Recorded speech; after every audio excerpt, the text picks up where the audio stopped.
good? Okay. Yep. All right. Calling to order the Technology Commission for Wednesday, June 28th, 2023. We will start with the roll call. Chair Greg Stroig. Present. Alderwoman Michelle Eichmann. Present. Dale Webler. Present. Laura Galusha is excused. James Rayberger. Present. Steve Serrana. Present. John Farney. Present. Speaker is excused. And myself. Okay. Pledge of allegiance, please. I pledge allegiance to the flag of the United States of America and to the republic for which it stands, one nation, under God, indivisible, with liberty and justice for all. There are no citizens in the audience, so we'll skip that. And we have the minutes from the April 11th meeting. I'll move that they be approved. Second. All right. All those in favor say aye. Aye.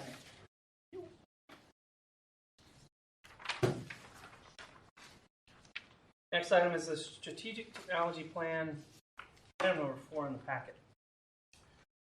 Okay, we are getting close, folks. We are actually in the home stretch, actually finishing this thing and finalizing it.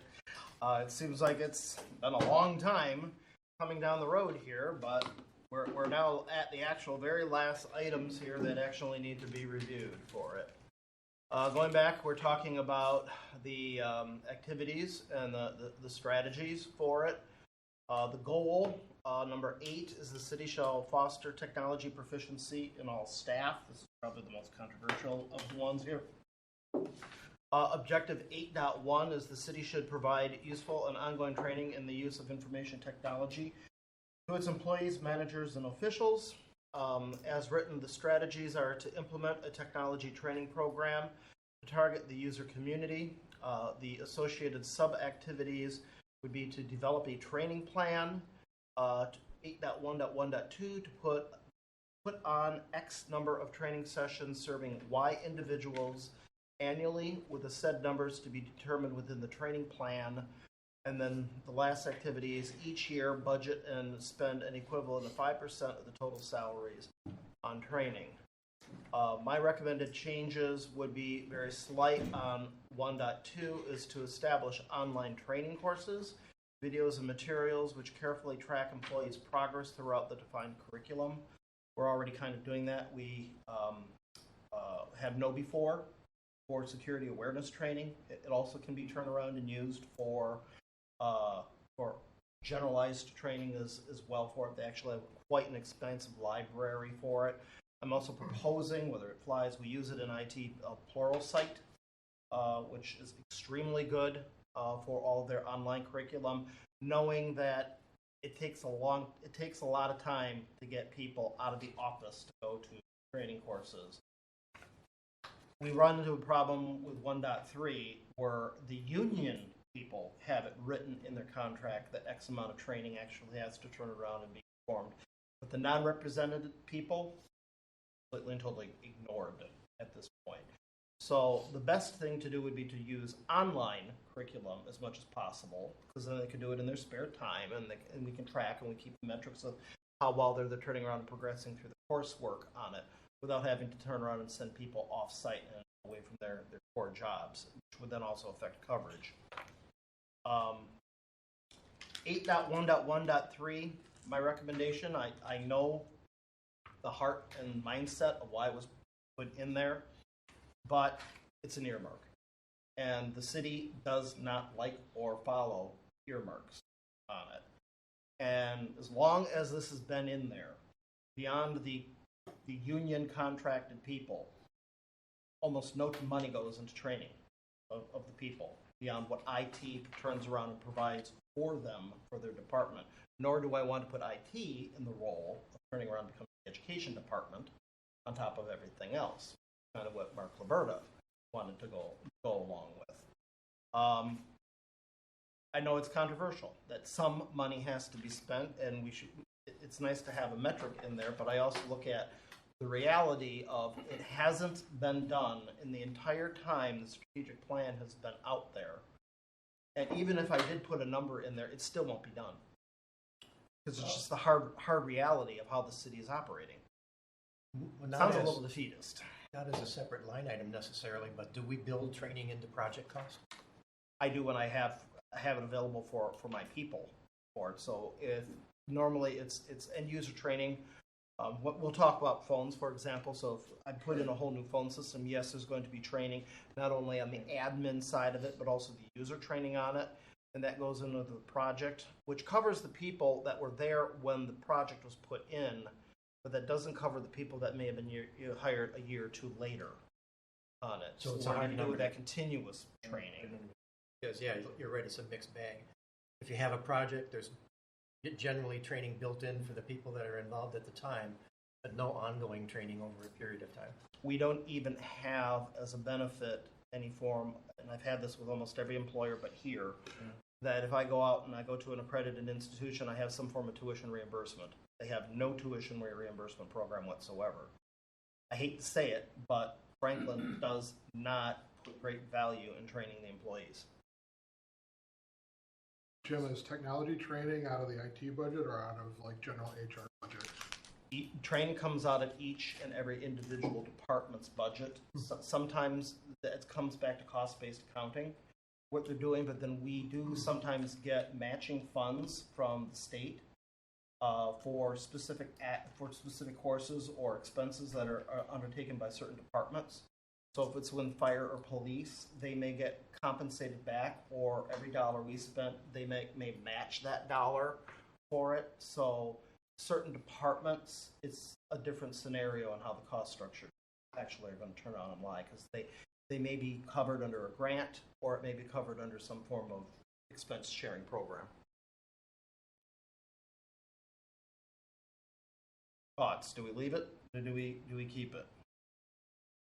I think you have to reflect what reality is. I know it's a noble goal. And if there's no realistic opportunity to include it, then I guess putting the words in a strategy is probably not very productive.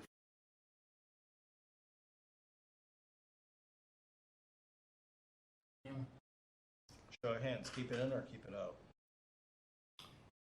I'll tell you, I'm thinking we have to keep it in, because if you ever get audited to NIST or other agencies, that's going to be a requirement. We're But not they're going required to to be look on deeper. They're this. going to We are say, what required if on you train CJIS. people and there'll be no training records? Yeah, but then you can explain that. If you don't show any evidence of trying to do training. Now, I can show security training. Yes. I just can't show product or cloud-based service-based training, the tools that they're using on the job. And at this point, that's supposed to be determined by the manager and put into the budget in each and every single department. Well, would there be more economies of scale of getting something like a LinkedIn or a Pluralsight or Alice or whatever all these different, and having that as a citywide employee resource funded by, Right. however, Which is what I'm doing with Activity 1.2. I'm just not saying it has to be 5%. 5%. Jim, what do you think? Does 8112 satisfy what you think NIST would? Yes, that should satisfy. I've been audited plenty of times. So you'd be okay with I'm okay. deleting 113? Yes. Should we go?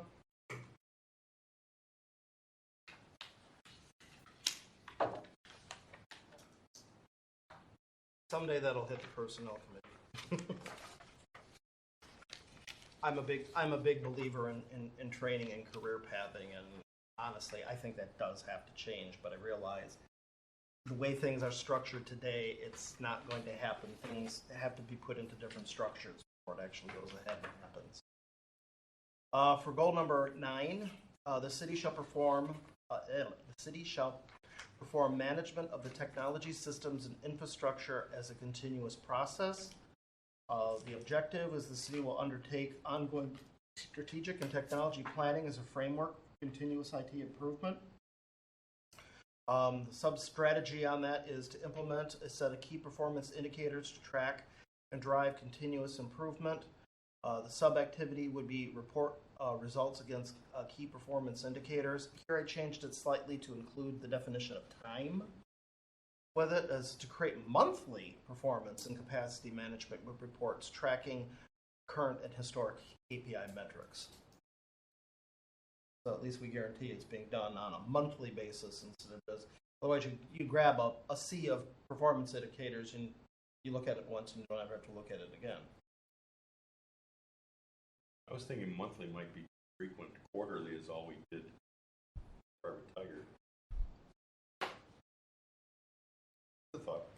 I could go quarterly. It's kind of subjective, right? Depends on what you're measuring. Yeah, exactly. Some things you measure annually, some things you measure quarterly, some things you measure probably weekly. Capacity, I like to do it monthly because they love to suck up that disk. Yeah. But, I mean, in that vein, you could change the language to something like, you know, per as defined by the KPI, something along those lines. Give yourself some freedom. Yeah, you could say in 911, report results against key performance indicators with specific timeframes, no less than, or just leave it at that. I would just say on a periodic basis. On a periodic basis. Basis. Relevant periodic. Yeah. Meaningful periodic.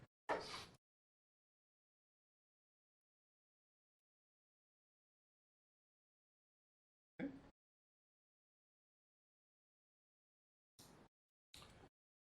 9.2, the city shall create, document, and maintain an emergency and business recovery process. Sub-activity would be to build and maintain policies and processes to create and maintain an emergency management and business recovery plan. Then added to a new one is to perform test restores of the business environment on an annual basis and certify the accuracy of the recovery processes. Don't have anything in there about testing.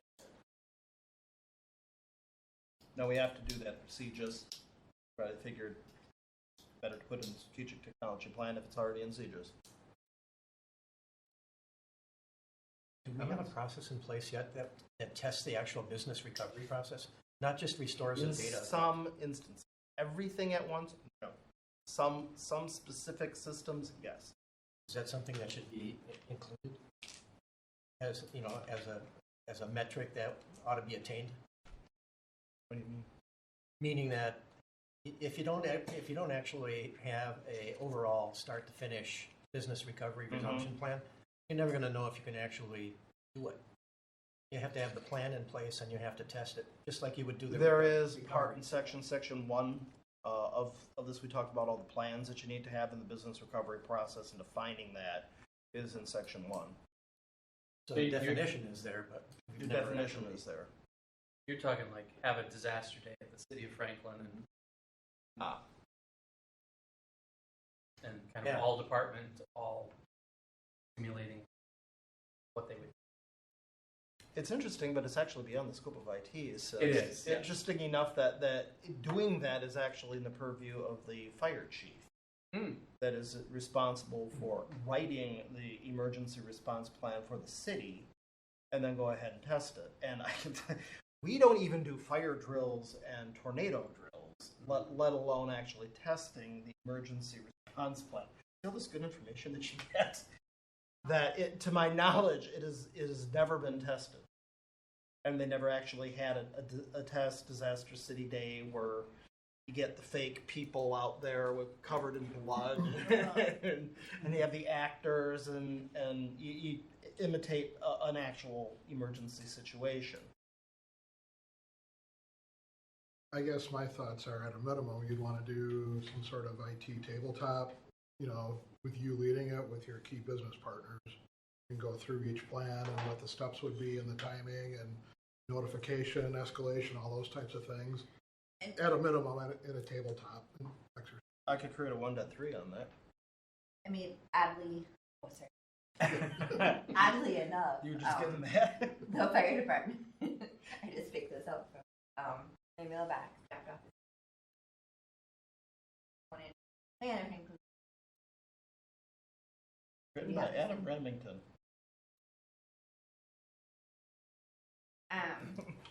But I mean, there is a whole procedure. And please, it goes to the mayor, myself, the president. And it hasn't been Adam. updated that often. You know that because it still has the old logo cover of it. Well, it has been made by October 2018. So Yeah. I guess there's some. That's it. And That's it. Now they do updates to the leaves of that, Yeah, but there one is would some. think that they would be updating the cover pages and too when they update the whole document. yeah. There was some talk in the email that I got from Oh, Kathy. Patty Hunter. There is maybe I know she's the one that actually does like the contact information. yeah. And if you get stuff from her, or from the departments, because people come, people go, who has what job title and how are they fulfilling these specific roles there, and then she updates the contact sheet on there. But one would think that the emergency management plan, they would literally, like you said, do a tabletop exercise and go through the entire thing, and just like we're doing with the strategic technology plan, and review it for relevance, and to see if anything needs to be tweaked. That's out of IT. Yeah. So yes, I could put a tabletop exercise in 1.3 there. Yeah, I would recommend that. Okay. Going along with 9.2.1.2, your new activity, have you ever done one of these? Ever performed a real test restore on the business environment? Who was involved? Yes, What was we've the done it, cost? but no, I've not done it here. I've done it at other employers that I've Okay. worked for, but we have not turned around and done it here for the simple fact that we don't have a test environment, Right. which we can turn around and go ahead and easily do it. So I have to partition off my production environment and then figure out how I deal with IP addressing and all that thing in order to kind of like replicate that out, and then making sure what my restore isn't interrupting within the active environment. I'm hoping to do that because we're flipping out VMware servers, and I'll still have our old VMware servers. And I now actually have 2 servers that they're no longer in warranty, but I can use them for disaster recovery and testing purposes. So I guess what I'm getting at is I would add another bullet to create your test environment. Mm-hmm. And I think I would avoid trying to do that on an annual basis because that's extremely time intensive and costly. It is, but so is an outage. Yeah. Now, like I said, I have to do the police department stuff for sieges. Yeah. So the police department is being done on an annual basis in order to make DOJ, FBI Mhm. audit requirements on that. And it's like, all right, there's the big one. There's like half the computing environments, the police department over there. Okay. And then it's like, all right, now you just take another half and then you're done. The way I look at it. But we have yet to turn around and go ahead and do a full system for the entire city. All I'm trying to do is get you some breathing space. Yeah. I think annually might be too much for you and your organization to take on. Say on a periodic basis of annual.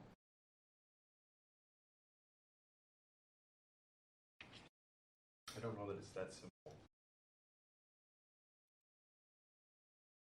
You talked about CJIS and DOJ being Or just get rid of that done entire annually. prepositional phrase on an annual basis and just make on the business environment and certify the accuracy of the public. You just don't define.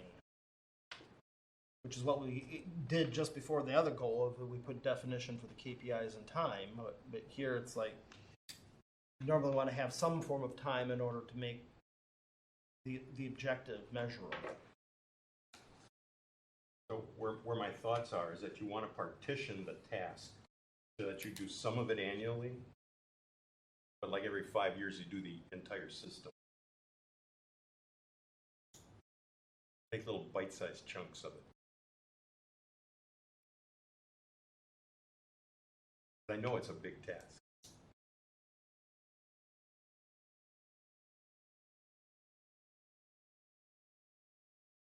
Other thoughts? You guys have been through it too. Yeah, I mean, I agree with what you're saying. It is a big task and takes a lot of planning, a lot of prep, and fallout could happen. You never know. But It's probably 3 weeks worth of work. yeah. So, With 7 people. right. I don't know if periodic makes me. That just says you're not committing to a specific time. But I'm thinking you should take credit for the stuff he does annually.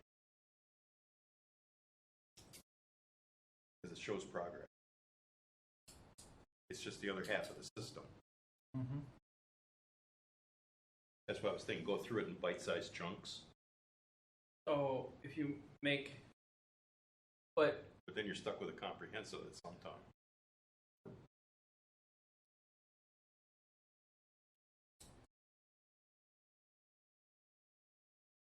so maybe you should define what your business recovery testing plan is, which means these systems get tested on an annual basis. These systems get tested every 3 years or every 5 years. So define the plan Define the plan. and then execute the plan.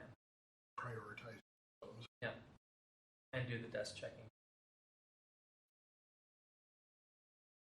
Perform test restores.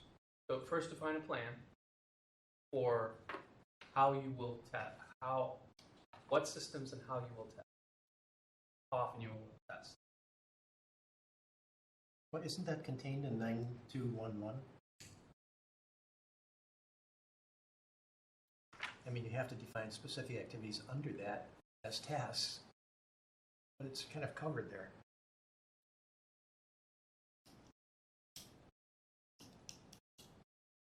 I mean, normally, the plan doesn't have to include the procedures, but normally I always include the procedures in the BCP plan. That way you don't have to, you don't create the plan and you have 101 sub-documents and also get lost at the same time, everything covered under one binder. Well, not 92. I understand what you're saying. 9211 it can encompass this, but this is really that's the plan to execute when you do have a problem. But maybe as part of that document in 9211, there should be it should include a testing plan matrix or some sort of establishment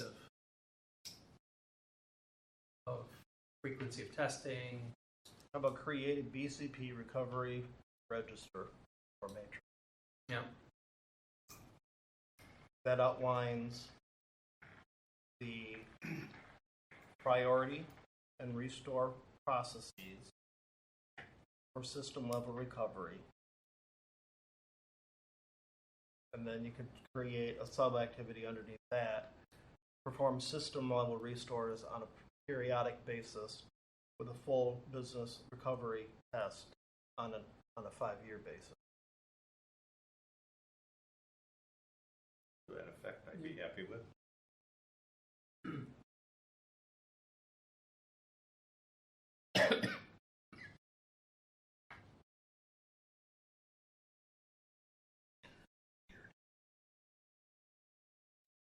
Recovery plan objective, recovery time objective.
Objective 9, the city shall create an incident response policy and corresponding recovery procedures in response to either a security or environmental incident.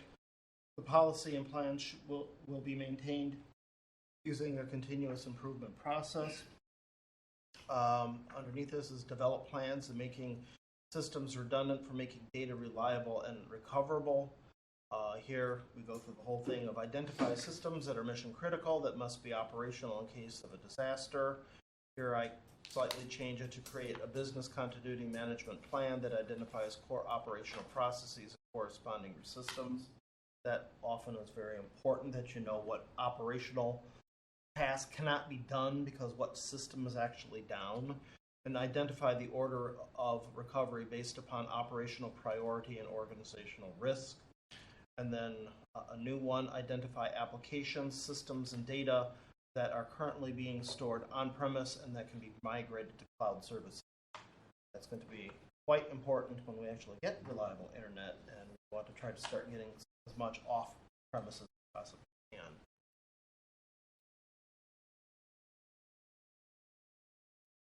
Comments on that? Yeah, I like this. Like the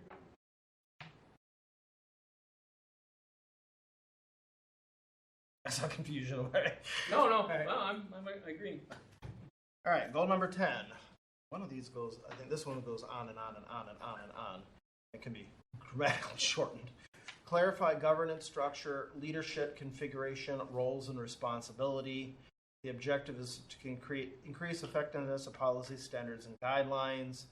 The strategy is to develop policy and procedures framework incorporating best practices approaches intended to facilitate the delivery of high-quality information technology services. Next slide. Then it goes into tasks. Year 1, and then it has a task and a subtask for year 2. Investigate the information technology idle library and similar resources and prepare a policy and recommendations on addressing how the city can move forward with the implementation of IT management service delivery plan, incorporating components such as the following: management operations, service support, service delivery, security management.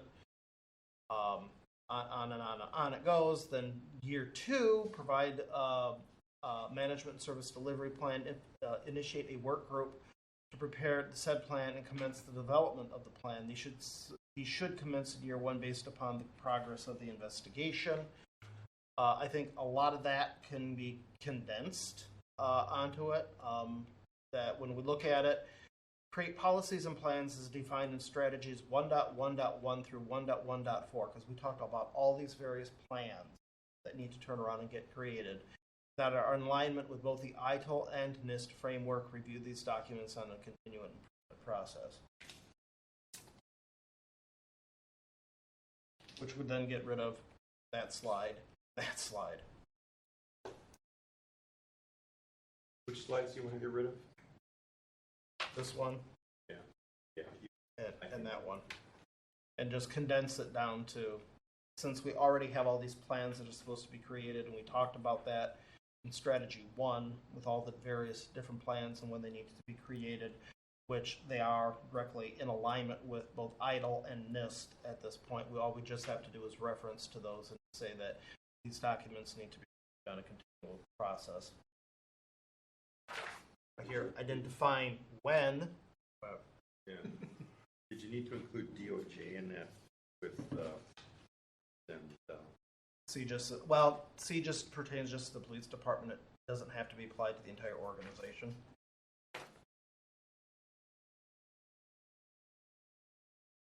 And if you're a NIST, if you follow NIST, you're going to be liable with CJIS, because CJIS is based off of NIST.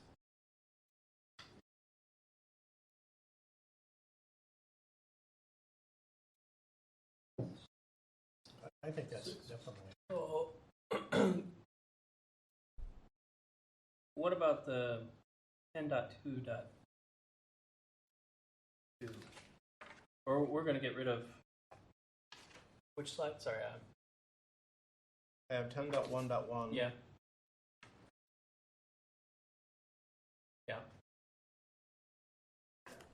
And then it breaks it down to year 1, and then it goes further on to year 2. It never really goes into 10. Okay. And then I'm just consolidating 10.1.1.1. Okay. To me, it looked like they wanted to make a last hurrah when I finished this.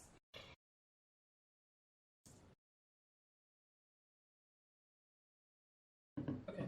Any comments? Oh, actually, I've got more. Not when I was done. Clarify governance, objective, manage, and oversee technology systems for of the Information Security Department. Establish a framework of policies and procedures that strengthen partnership between IT and departments.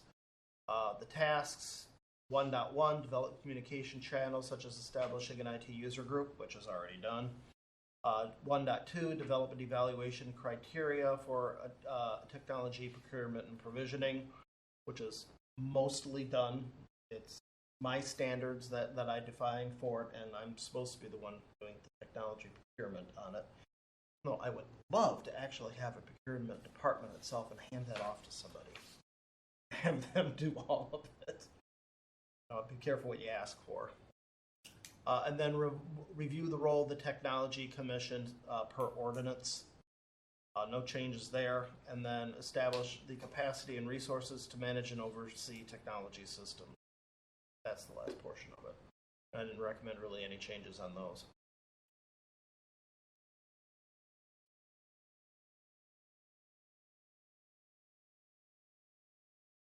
Any discussion?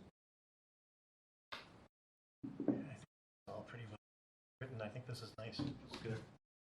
The next steps would be now take all those changes in my red line document and consolidate them, take review off of it, and then just formalize it and get rid of all the edits, double check the work on what the computer turned around and did, and then circulate out, hopefully next meeting, a draft copy of what the whole plan looks like in its entirety. Well, whether we want to review the entire plan next meeting, I'll leave that up to you for it, but that's the next step for it, is then we can say one last review for it, and then we can give it over then to the Common Council for approval. All right. Hey, look, we did something. Item number 5 on the agenda, phone system. Okay. For 2023, Peggy Steno, Director of Administration, left in January of 2023. She had a series of 4 projects that she gave me. I always call 4+1 projects that needed to turn around and move forward with as much as we possibly could. One of them was one that you're well familiar with, was the WAN, fiber optic WAN project of moving all of our internet services to a private fiber optic ring, which would then be connected over to Wisconnet for internet services.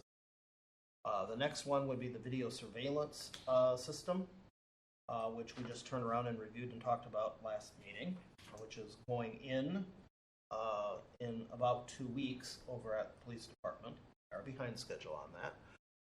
The next one would be what we call the physical security project. That one's going to be broken down into many sub-projects.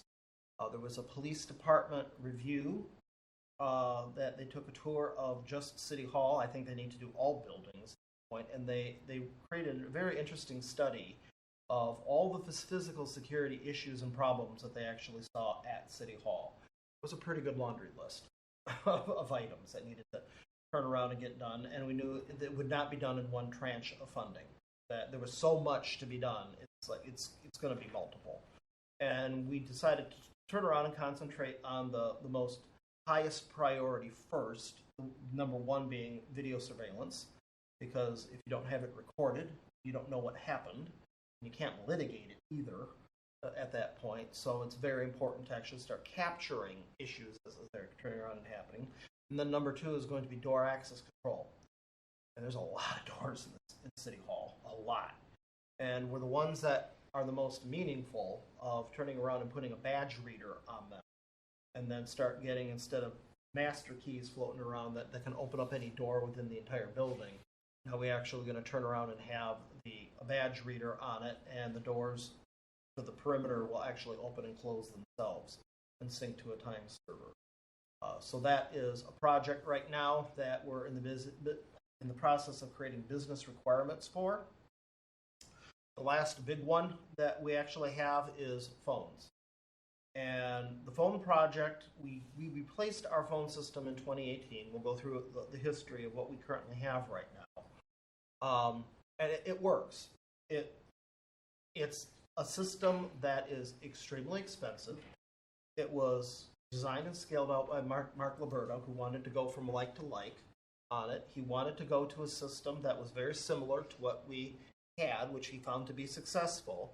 He wanted it semi-air gapped. It in truth is not air gapped today, but he wanted it to be at least to the point that if the network went down or the computers got hacked, we know at least the phones work at this point. That was his main MO of why he wanted to turn around and do this. And it started because the old Affinity came off of warranty, and we needed to move over to a new system that would be supported by the vendor. But this is a system that was scaled to handle offices of around 100 to 1,000 users, all the way up to 10,000 to call centers of 100,000 off of it. This is not designed for a phone system of 200 to 250.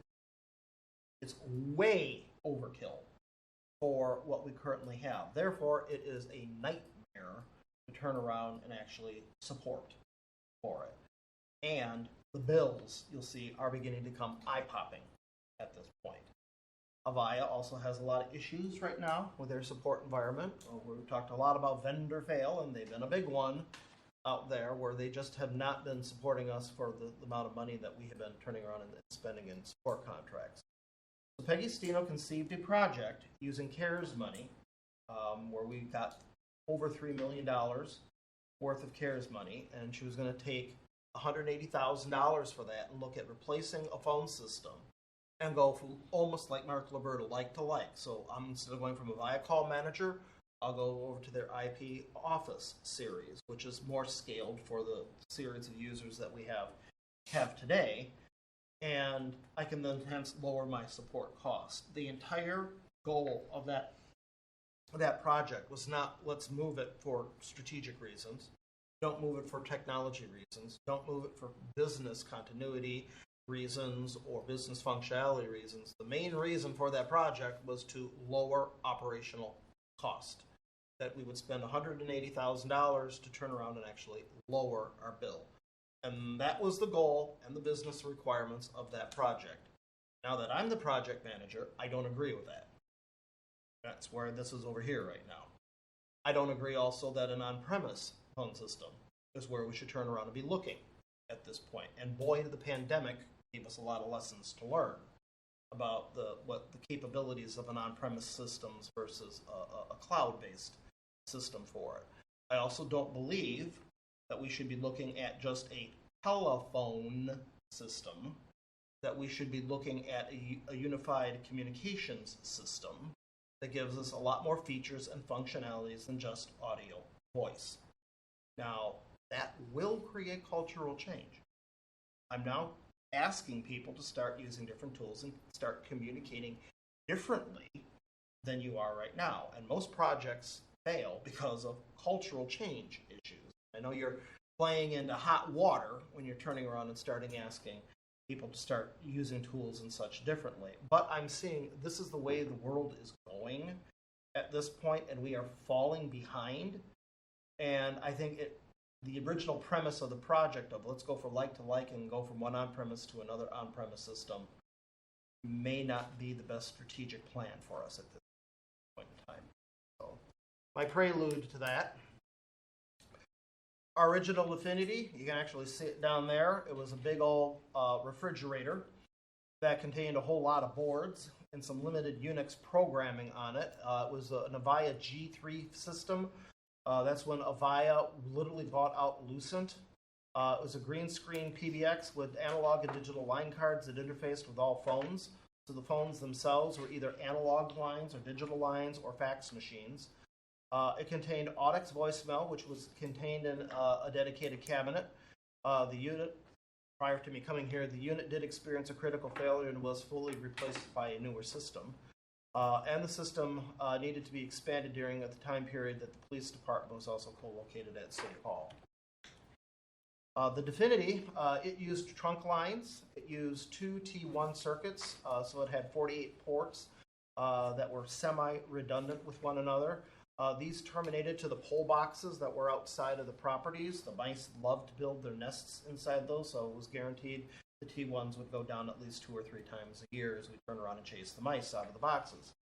Analog tie lines were installed between the Fire Department 1, the Water Tower, the Public Library, and the PD, our campus network here. That's bell wiring tie lines. FD1 and Tower and Library received all of their call traffic via City Hall. So the trunk came here, and this day, Fire Station 1 and the library receives its phone calls over the City Hall trunk lines. A separate PBX and T1 existed at the police department. The 2 PBXs could interface with one another, but both systems were completely separate. Avaya at one time did attempt to interconnect the logic processing between the 2 systems, but they never could get the integration actually to work. And they couldn't route between each other correctly, so they abandoned that. And the old 8100 phones that were left behind by the PD when they moved into their own building in 2000, we still are using some of those phones here at City Hall. They're the black phones, and those phones are at least 25 to 30 years old. The system was fully supported by the building inspector manager, Fred Baumgart, not IT. And IT had little administrative involvement within the system at all. That was pretty much Fred's domain. In 2018, we did an Avaya refresh. Avaya could no longer support our old Definity system, and the unit was end of life. Line was in the line too. End of warranty support could no longer be obtained. This was, again, a financial decision. The Definity G3 at City Hall was fully decommissioned and replaced by an Avaya Call Manager system, the system that we have today. The new Call Manager platform runs on a single Avaya Dell server that runs a customized version of VMware. Each module or component of the system runs as a separate Linux-based virtual machine on the VMware host. In order to save cost, existing phones were retained and not replaced. Some line cards from the old G3 cabinet were installed in 1 or 2 of the line card cabinets. No changes were made to the trunk lines. This then preserved the semi-reliable T1 internet connections, creating that air-gapped environment that he kind of wanted. And Fred Baumgart retired, and the administration of the phone system was handed over to IT. 0 training and turnover was performed. IT had to figure out how to make things change and work based upon our vendors. Extensive tracing had to be performed in order to understand how the old bell wiring worked on the field wall. That's the field wall. In case you've ever seen it. How would you like to turn around and someone says, I need my phone moved, and go over to that with nothing marked and Fred not giving you a word of how things worked, because he wanted to be brought back as a contractor during retirement and paid to turn around and help doing the admin changes. Precious little angel. So we eventually figured it out, and with a lot of toning and a punch down tool. And it's now marked, and some of it was even marked better when we went over to the new phone system where the contractor SKC did some better labeling of the ports and such than what we actually did. But if you're making a phone change nowadays, that's what you're actually working on. In 2019, the PD phone system was planned, and a passive G650 gateway was installed in its place. The gateway consisted of 8 line cards that interfaced with field wall. They have a field wall at PD. COVID, the PD phone system was replaced in February of 2020, right at the time the COVID lockdowns decided to start to occur. This was not a good time to replace a phone system.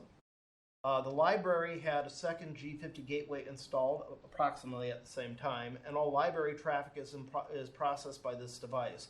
Call routing still goes through City Hall, but IP communications, over IP communications instead of the tie lines. The gateway is still needed for 911 call processing. And in order to further reduce costs and bring more phone stability, Peggy Steno required that the T1 lines be decommissioned, plus AT&T is trying to get rid of them, and the fiber optic trunk lines were installed. In 2021, AT&T ran fiber lines into City Hall and the PD and used FlexReach IP services for all trunking. For vendor communication, City of Franklin converts all of our IP signaling to T1 interfaces just before it hits the PBX. This is a recommendation of SKC. The PBX still sees all trunk lines as T1s both at City Hall and the Police Department, even though they are IP-based. Some more financial decisions on the call manager and what we've kind of like seen over the course of years. Call manager is an extremely expensive platform with an estimated 2023 renewal cost of $36,000. I just got the bills today, and it's like $29,700. So it's not as bad as we thought it was, but it's still bad. In 2022, maintenance costs for the PBX and the 2 gateways is over $29,000. Moving to IP Office solution, which would be the proposed replacement Peggy was looking at, which scales to 200 to 250 users, would be $9,000 a year in maintenance. If I look at what we've just been paying for maintenance over the last couple of years, in 2017 on the Definity, we are paying $12,244. We had about a $2,200 deficit, which means we planned for $10,000, but the bill came up to be $12,000. It never fails. Every single year in this account, we plan for a certain amount, we even budget it more, and the AVI bill comes in, and we're behind the 8 ball where the bill is higher than what we planned for. In 2018, it was up to $16,783, 5,700 deficit. 2019 went up to $17,085. There's a $210 deficit, not too bad. In 2020, which was the year of the conversion of the police department, and we now had the new gateways come in, that was a big jump up.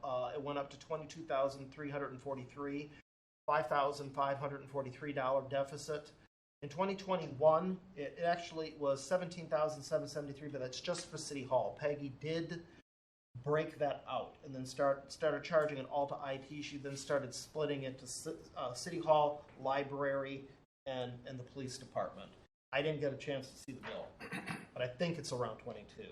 So over $100,000 over a 6-year period and counting, just to support phone system. And 2022 was $17,773, but I now know the full bill was $29,000, and today is $29,000. So yes, it is well over $100,000 over 6 years just in support. That's a lot for this phone system that's designed to run 10,000 users. And how many? Do you know how many actual physical phone devices there are on the system? 174. Well, you can have up to 250 named users because you have sometimes more than one user sharing a phone on like the treasury counter or stuff over at the police department. But yeah, there's when I did the statement of work and project scope, all the projects I was given off never had a statement of work and project scope. I do all of that by hand. Take your maintenance cost over 6 years divided by 174. So we counted phones. And of gold. You're seeing why she made this as a project from a financial decision. The finances just leap off the page here. Yep. It gets worse with monthly carrier costs. If you add up all the individual lines that we are paying, we still are paying for some individual lines, particularly out at our 4 remote offices, where they're not on our phone system, they're not on our campus network. You need somehow to get phone calls over to their offices. So they have basically Centrix lines, which AT&T is trying to get rid of, and at a cost of, now if you convert from Centrix to POTS, they're going to turn around and charge you $1,200 per line to get rid of it and to port it to a different carrier. Yet they're trying to kill Centrix, and they're trying to kill POTS. They want everyone on IP at this point. So City Hall, we're paying $906 for our FlexReach line. Or PD is paying $642 for theirs. We have more bandwidth. And then we have all these incidental lines that we have. So our annual cost just on carrier cost is $26,094. Now add that to the $29,000 in maintenance cost. Now we're paying over $50,000 a year annually in OpEx charges being on this phone system.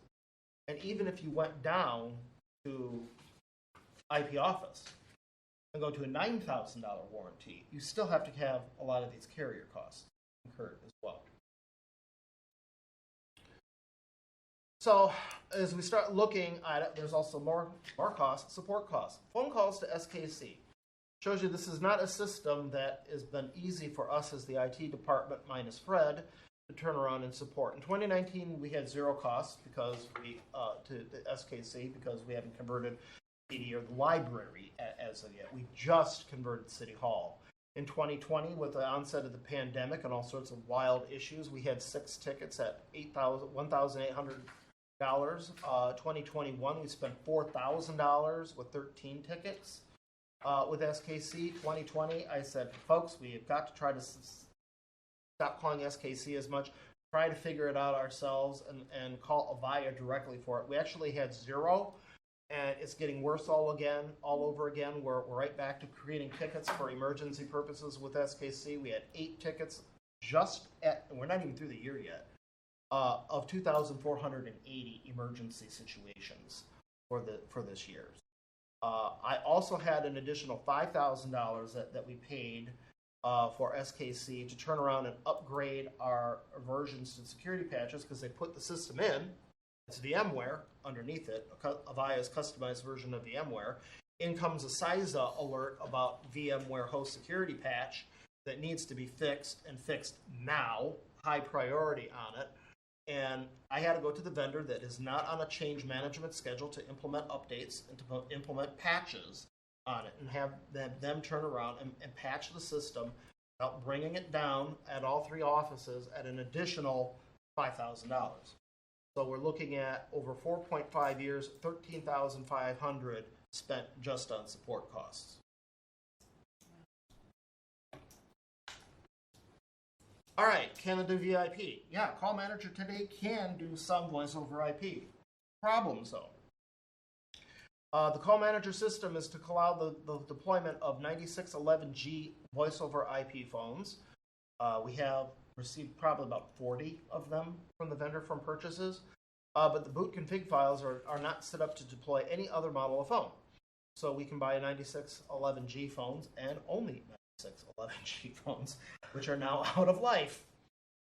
So we're still carrying on the digital and analog phones, even though this can do voice over IP, just because we don't have enough of them, and they're $300 a piece. And that's the only one we can support. In August of 2020, the DPW Lucent PBX was hit by lightning. To get the DPW up and running as quickly as possible, voice over IP phones were deployed to the entire office. This is currently running over the IPsec VPN tunnel back to City Hall. There's a limited stock of 9611G phones. These are currently being deployed out. When bell wiring is suspect or not available, the Aruba 2910 PoE switches are limited to 30 watts of power and are limited to 700 watts of total PoE device power. Switch power for some voice over IP, unless it has an power adapter, is questionable until we upgrade some of our switches. When you did that, did you experience any bandwidth issues? Amazingly not, but DPW is not a high user of phone calls, which is good. It's also running over Spectrum coax, which is asymmetric. So your download speed is much faster than your upload speed. Upload speed is 10% of that. So whenever Spectrum coax has problems, they lose the phones over at the DPW. That's not an optimal situation, but that's what we've been running with today, because the other choice would be to put in a much more expensive PBX over there, and that would be a much larger cost. There's also a question if the DPW may move. There is a project out there where they may be building a DPW Fire Station 2. That's still in discussion and debate at this point, so there's really not a strong desire to put a lot of equipment into something that they may be moving shortly into a whole different building, depending if projects are approved or not. CARES money, $180,000 was reserved by Director Steno and carried over in the 2022 budget for the replacement of the existing PBX. At the time, the goal was to move from the very expensive Call Manager of Avaya over to IP Office-based solution, also by Avaya. This is scaled for an organization of less than 500 employees. Maintenance cost is less expensive of $9,000. We would be migrating entirely over to voice over IP phones instead of using digital analog phones, and the easier migration of the PBX configuration from one Avaya platform to another, because it is one Avaya product moving to another Avaya product. Hence, moving your configs is a little bit simpler. The estimated total on-premise replacement cost would be $131,359. The existing FlexReach lines still need to be maintained as part of that. So when you're looking at carrier costs, you can get rid of some of the lines that are going over to the remote offices, assuming you're on a stable IP network. We're doing it over coax at the DPW. I would not recommend doing it at the other 3 stations on coax at this point. It would make far more sense to do this after you get a fiber ring in here that's a lot more stable to go ahead and do the remote offices. My recommendations, based upon what I've seen, Avaya is now in its 2nd bankruptcy. The original bankruptcy was in 2017. They had a 2nd filing in February of this year, and they exited out in May of this year. They now have $650 million in reserves as part of restructuring some of that debt. This did also require a significant cost and staffing reductions over there. Avaya Cloud Services used to went away. That's now been rolled into a partnership that they have with RingCentral. Avaya support was never great, but often it did not resolve the problem. I was often forced to go with SKC to resolve the problem instead of Avaya, in spite of the money we're spending on them. Now a replacement product arrives outside of SLA windows, and support is entirely non-responsive. We've had a major dependency on SKC to provide troubleshooting and playing mother with all the tickets that we give with Avaya. We recently had a 3-week outage in the west wing of the police department where they were down. It was something as simple as a cable on the line card was just partially off because it wasn't screwed down, and all you had to do was push the cable in there, and Avaya couldn't turn around and figure it out in a 3-week time period, in spite of all the diagnostics and troubleshooting. Problems seem to be increasing and not decreasing, and SLAs are not being met. The reliability of the old Definity just isn't there. We've seen that in the tickets that we've been opening up with SKC. And it's not surprising that the call manager system that we have today is a VMware environment with all these virtual machines running in it. It's infinitely more complex than the old single Unix OS with a bunch of line cards, and that's what it was. So it's a completely different platform, and yeah, it's going to have a lot more problems, and it does need a lot more care and feeding, and normally does require a dedicated telecommunication manager or engineer turning around and playing around with it. The system is not air-gapped, as was originally promised to Mark Liberta, that in order to do IP-to-IP communication between the main system and the 650 gateways, the actual VMware server itself is on the network. It is not air-gapped. The phones are digital and analog, and they're on a field wall, and a hacker can't hack the phone, but if they did get into the network, they could, in theory, turn around and get over to the Avaya phone system, and it is not air-gapped. So maintaining the system saying it's air-gapped, you're just kidding yourself. Both AT&T and Avaya are beginning to start milking their legacy customers. You're seeing that in their business model right now, that Avaya is shrinking and becoming a much smaller telecommunication provider that's out there, hence their 2nd bankruptcy at this point in time, and we can expect to have higher and higher maintenance costs coming from Avaya as long as we are still on an on-premise PBX from it. That's what I've seen. I do have to question, in red, we are doing phone system changes based on financial reasons and not for technical reasons. The system works today. We aren't having any problems with it working. It sometimes goes down, has issues, and I have to call for support problems. But it's not going away. The reason why we're looking at this project is the finances are just out to lunch right now, and it's being driven by financial reasons. But that doesn't necessarily mean just because that is a business requirement, that's the sole reason why you should be undertaking a project. You have to look at some strategy in this. Issues that I'm seeing emergent to looking at this project and looking at alternatives. No one in IT is trained as a telecom engineer. IT does not have the time or the resources to fulfill this role. This is being ignored and marginalized. Many cable installers have not worked on Bell wiring in 15 plus years. When I was walking all of those people in and getting quotes on the video surveillance system, I asked them, "See that field wall over there? When was the last time you actually had to do a punch down on a 110 or 66 block?" And the average response I get was 13 years. So we are, even if we go over IP, today we're still turning around carrying technology that is obsolete even to the cable installers. On-premise PBX offers zero disaster recovery in the event of a site or hardware event of a site out, whatever that means. Hardware has to be purchased and reprogrammed. On-premise systems do not offer the flexibility to work from home or remote office scenarios.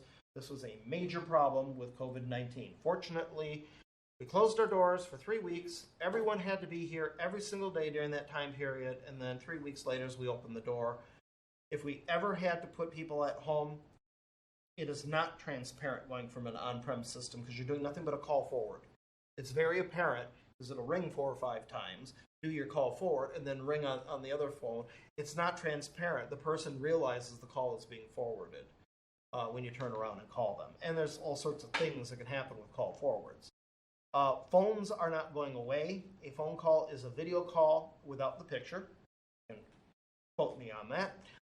We should be looking at UCS services where audio calls and conferencing is just one feature of a much larger feature set. If we are using voice over IP phones and IP routing between offices, why are we not using IP trunking through the internet? We're doing IP already. As soon as we stabilize and get reliable internet, would it just not make sense to get our trunks from the internet instead of having it a completely and totally separate system that assumes reliable internet? Any solution has to also function with legacy analog devices, and we got enough of them. Paging system and Vesta at PD Dispatch seem to be the 2 biggest ones. And we also know that POTS lines and Centrix lines are going away. Carriers are trying to kill the technology. We have to get off this platform sooner rather than later before it just stops being sold, and then we're forced to turn around and be converted.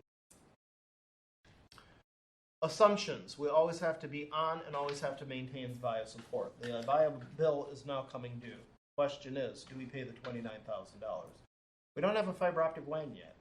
And if the VIA support isn't what it's supposed to be, why pay it? It's going to be a conversation that I'm going to have with management. It's risk versus reward. But if they're not covering it and I can get the parts on eBay, why don't we just turn around and cover this ourselves or do parts and pieces if we can turn around and get away with it? Do we have to pay that $29,000 that we do not have at this point? The phone system has to be replaced by the time the warranty support for the upcoming year runs out. Well, Peggy left, the project got put on, it's not going to happen. The goal is to turn around and be on IP Office by June. Well, it's June, and we are not anywhere close to it at this point. The phone system should be replaced independently of the fiber optic WAN project. No, we might want to say we have to wait for reliable internet first and then delay moving to the phone system, and we may have to turn around and pay some carrier costs for it, but there's no reason technically why they have to turn around and be done completely and totally independently with one another. That was another reason why Peggy wanted to turn around and go to the IP Office as an on-premise solution, because you could actually work on that and do that while they're turning around and building out and trenching the fiber. So work could be done on the phones while the fiber is actually being trenched. But that's not the reality that we're seeing today. And Avaya's financial problems won't impact existing customers. It has impacted existing customers. I've seen it in the SLAs. I've seen it with how much they're dealing with customers. Instead of looking at problems, they're taking educated guesses and giving me conjecture and offering that up as a solution. And I can tell they have lost a lot of talent and a lot of knowledge in their call centers, and they're hired, like a lot of people, new people that are not fully trained on the job and don't have the experience, and that isn't going to actually go away anytime soon. So the discussion item tonight is cloud-based PBX services is a mature technology, and it offers many advantages over on-premise PBX systems. A hybrid PBX should be considered if there are legacy devices that cannot be interfaced and require specialized hardware to enable IP communications. In my conversations with vendors, they do have analog to IP devices that will handle almost all of our communication for our unique devices, particularly the paging system Investa. Should City of Franklin retire usage of all on-premise PBX systems and do all phone call routing in the cloud as a strategy, should operational expenses then be redirected for cloud-based services? This would require a fully fault-tolerant and high-speed internet connection available for all offices, which Depends on requires where your money funding is. and successful completion Yeah. of the fiber optic WAN project, which is not in the greatest position right now. You know, it's a question that we've dealt with too, and that is, do you want to focus your money on operational expense versus having an in-house system where you have a lot of capital dollars Yep. that can be, expensed over a period of time? So it kind of One thought was to buy the phones, still leasing them as CapEx, if you're allowed to do that with a vendor.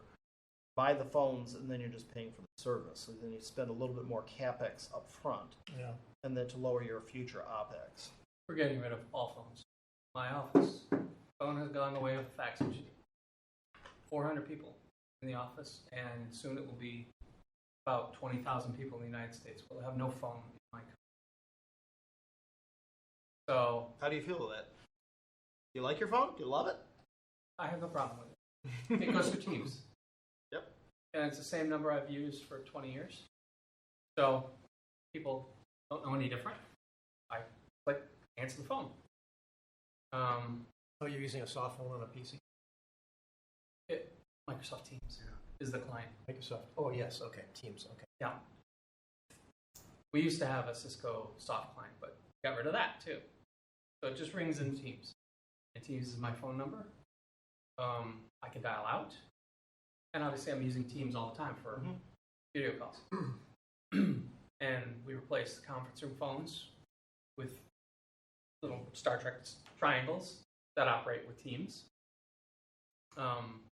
And, presumably there are Zoom and other service compliant phones. So, I don't know. I That's think, where the I think it's where the world's going. I think you probably should consider that and consider going to a cloud-based PBX completely. I think my company has done it with 100,000 people globally. It's been very successful, and I think if you look at your strategy around unified communication, I think some of those points are dead on, right? It's not just a phone. It's for internal meetings. It's for external meetings. It's for video calls. It just brings the world a lot closer. We use Teams as well. Oh my God! I solution. can actually get text messaging. And I It's think long. I think part of that broader discussion then becomes all the things we've already discussed earlier today. Moving your infrastructure to the cloud, O365. For all your users, there's a lot of things you can do then. It solves your remote employee issue. If we ever had another pandemic, sending people home. Yep. Yeah, there's a lot of problems that get solved with a technical implementation like you guys are describing. I still think it's a financial decision. You do have to look at it. Sure. Oh yeah. Yeah. But I don't think it should be the only driving factor. Because Agreed. before that's what it was. But again, it's going to be capital versus expense. Mm-hmm. If you can absorb it all on capital and just depreciate it over time, how much does that cost you versus a fixed expense on a yearly basis to support an external cloud-based system? I guess maybe one of the points I just wanted to clarify is it's not just a phone system, right? What other services are being bundled, right? In terms of that you could also utilize. I think it fits your strategy umbrella a little bit better than just narrowly focusing on a phone system. I do look at disaster recoverability. That flood hits Franklin. How about a fire? We had enough smoke lately. Fire, our trees all burn, and City Hall goes down in flames, and we have no phone system at this point. Well, if it's all in the cloud, no one's going to know. As long as they can get their client, and you can run the client even on your smartphone, everyone still has their phone and you're still up and running, and no one, you're not going to miss a beat. So, from a DR standpoint, I know cloud does have beat. There's always issues with it. Like marriage is easy, divorce is messy. With any service provider, it all comes down to your SLA and your contract, and how well you're going to turn around and manage and monitor that. And you can have a really, just like Avaya can give you really bad service, you can get really bad service from a cloud provider too. And you can get really bad call quality from a cloud-based service provider as well. Yeah, and are you willing to pay for it to be completely seamless? Or are you willing to put up with, an extra click or two on the phone as it forwards to other numbers? In other words, you could probably, in a bare bones DR, you could probably just take your auto attendance to the cloud, have somebody else do that in a DR situation, flip a switch when DR occurs, somebody else is doing the auto answer, the forwards go to somebody's cell phone. Very simple, very inexpensive to do, but are you willing to put up with the delay and the fact that it's not seamless? So again, cost versus need.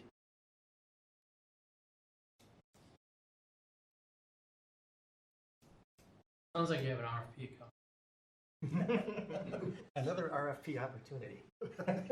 My thought process at this point is I get cloud provider to do the software changes, which Avaya is not doing today, unless I pay him $5,000. So security, hopefully, will be increased because it'll be on their hosted PBX. I don't have to be the telecom expert, depending upon the service that I get. Yeah. I can call 1-800-POOF, and they will then turn around and do the changes for it. Now, the users don't care about that, but I care about that because it's been an insane amount of time. I get call tracking and logging on it. Our phone system today, if I call one extension to another extension, there's nothing logged without using third-party software saying that actually happened. Or if it went from one extension to another extension to voicemail on it, again, no call logging whatsoever indicating what turnaround had transpired on it. On a lot of cloud services, that's automatically included as part of it. So I get an increased visibility of what's actually turning around and coming at you. I got a fairly easy migration path for our 4 remote offices for it, that I just moved their DIDs up to the cloud. They abandoned their existing PBXs, and they just start using a cloud-based phone, and I don't have to worry about any PBXs in any of the 4 remote sites. And because it's now a PBX in the cloud, something we can't do today is if I wanted to have a hunt group and routing within a hunt group, and it's now between different offices. So, if Debbie isn't available in engineering, it'll automatically go over to the DPW. If Andrea isn't over there at the DPW, it'll then turn around and route right over to Sherry. And the user doesn't realize that. All it knows is it's just going through a hunt group, and a person picks it up, and they don't realize, well, this call originally went at City Hall, but someone over at Waters because Debbie and Andrea are off today. We can't do that today, on our on-prem PBX system, but you can do that when you're over in the cloud system. Now, you can also do that with IP routing on on-prem, or once everyone's on IP-based routing for it. And then, like John pointed out, is yes, you have a package services that you get for it, and then anything. So I'm leaning strongly towards the cloud on it, but I don't see any significant reasons beyond cost, and I'm only getting audio. I'm spending $131,000, and I'm just getting audio from it. I'm not getting all the candy. I'm not giving everyone now video conference calling. I'm not giving everyone text messaging. I'm not giving everyone Microsoft Teams and integration. I'm not giving everyone workspace collaboration tools. And some of these platforms, you're getting all that candy with it. And you're getting that for your monthly OpEx cost instead of just audio on the PBX. So Jim, are you looking for a recommendation from this group? Do as you to think how the to strategy proceed? is sound? Is where I'm looking at it. I'm using this now as an advisory committee that, based upon your experiences, what you've seen in your own companies, etc., that investing in an on-premise PBX is going to be limiting it, and you're investing in a dinosaur that you're probably going to be abandoning it anyways once it starts costs going up on the dinosaur. That's where I'm worried about. Definitely shouldn't be investing any more money in a dinosaur.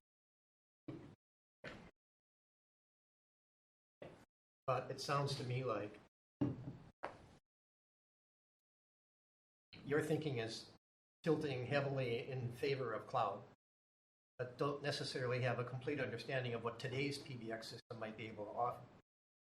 Is that true? Or do you have pretty good I have understanding? a pretty good understanding of, at least with the IP Office Flex system, what was being looked at the other Avaya system as in its capabilities, and it's also in its limitations. Even other than Avaya, have you looked at? I have not looked at other systems other than Avaya, because that one would make the most sense, because you would be converting from Avaya to Avaya. There's a direct, easy migration path towards it. Now, that may be the mistake that Mark made. That if you're going to go with on-prem, well, look at other on-prem systems that you could turn around and go with. You've also- They're not Avaya. You also talked about how bad Avaya is, so that you probably, Yeah. you know. Probably not a good idea. That's right. We all know how Yeah. much I kiss and hug them. Makes filing bankruptcy a part of its regular business cycle. But there really isn't that many other on-prem phone providers out there other than Cisco. They're going away. There is no Nortel anymore. How big of an issue it is not having the skill set, Jim? Because that's the one that jumped out to me, that you and your team don't have the internal skill Huge. set. So why would you even look at bringing in either upgrading, right, Avaya, or bringing in another on-site PBX? That doesn't solve your resourcing issue. Well It's a stated. specialty skill. It is, absolutely. Like they said, they just assume IT time is infinite and you know everything.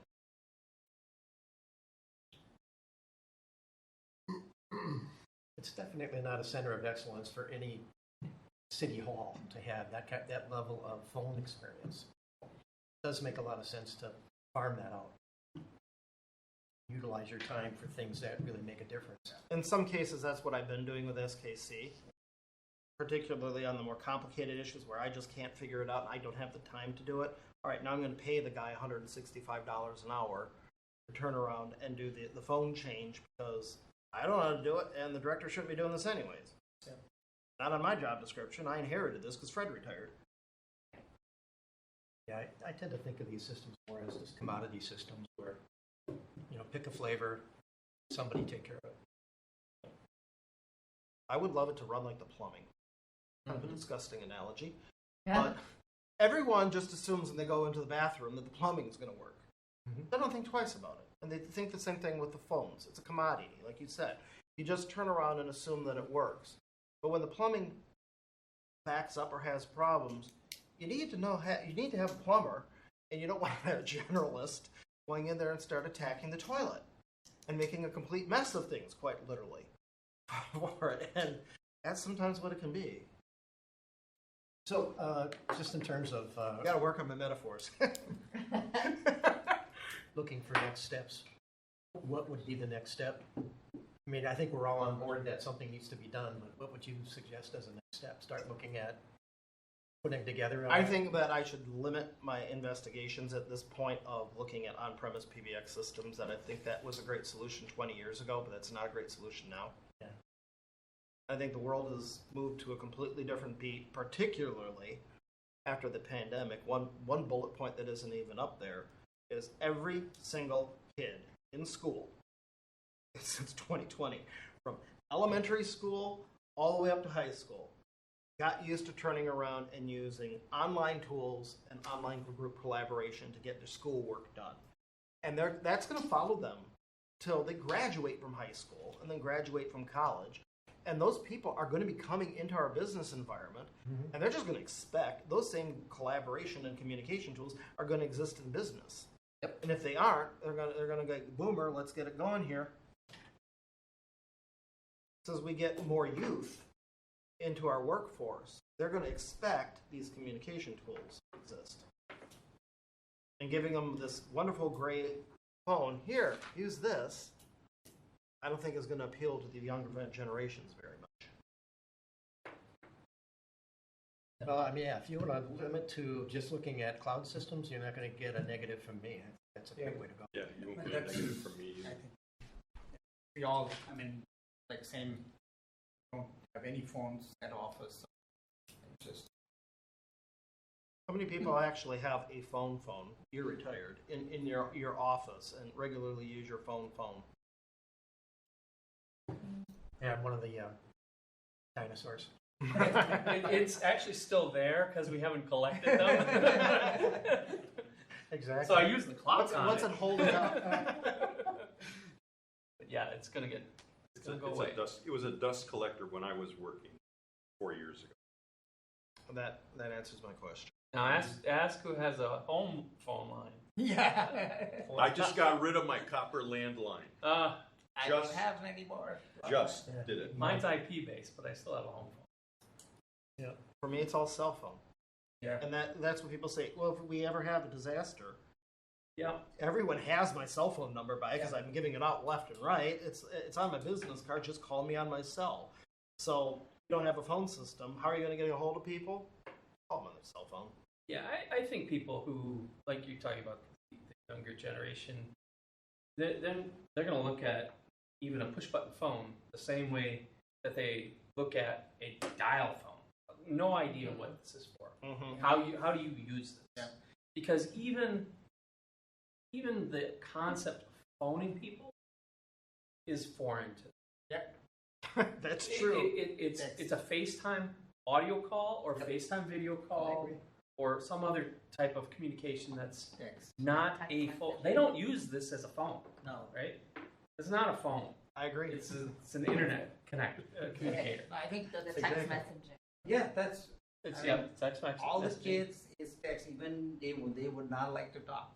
No. All texting or you're Right. absolutely. Yeah, usually the first question is, why are you calling me? Right. How many people have actually had an old legacy phone call with their kids? On Father's Day, hopefully you got called on Father's Day. Did you actually turn around and get a phone call from the kids on a phone, or was it a video call, Oh. text? Yeah. We did, Oh, we did video calls. It's all Video videos calls? nowadays. Yeah, yeah. It's not a video. Yeah. And there's so many, you know. And in fact, You know, I think first my time- daughter picked up the phone once, and she's like, I don't even at my home phone. How do I answer it? You know, Oh my god. you got to push the green button that has a little handset. But it's all foreign to them. And in all the calling card, I mean, how I'm from India, my parents have that, right? And we used to use calling cards and all kind of thing. And it's like now it's all WhatsApp. Yeah. I mean, everything is WhatsApp or so it's all you don't even call. I mean, it just Right. yeah. And even in the businesses, we've integrated now WhatsApp with all the business transactions, and it just changed. Yeah. As a business, you still use a phone number. Yep. That's still here today, but The challenge point, I will be that's- getting my DIDs That's away gonna from the go phone away. company. yeah, Paying I'm a sure fortune. that'll go away. Yeah, people now just on Teams, people just call you through Teams. Yeah. Like it just rings here. I mean, Pick up the phone and, oh, look, I'm in a conference call. So I think that also speaks to not investing in any capital, whether it's down in the closet or on the desktop. Be careful about where you spend the money. I would much rather spend the capital.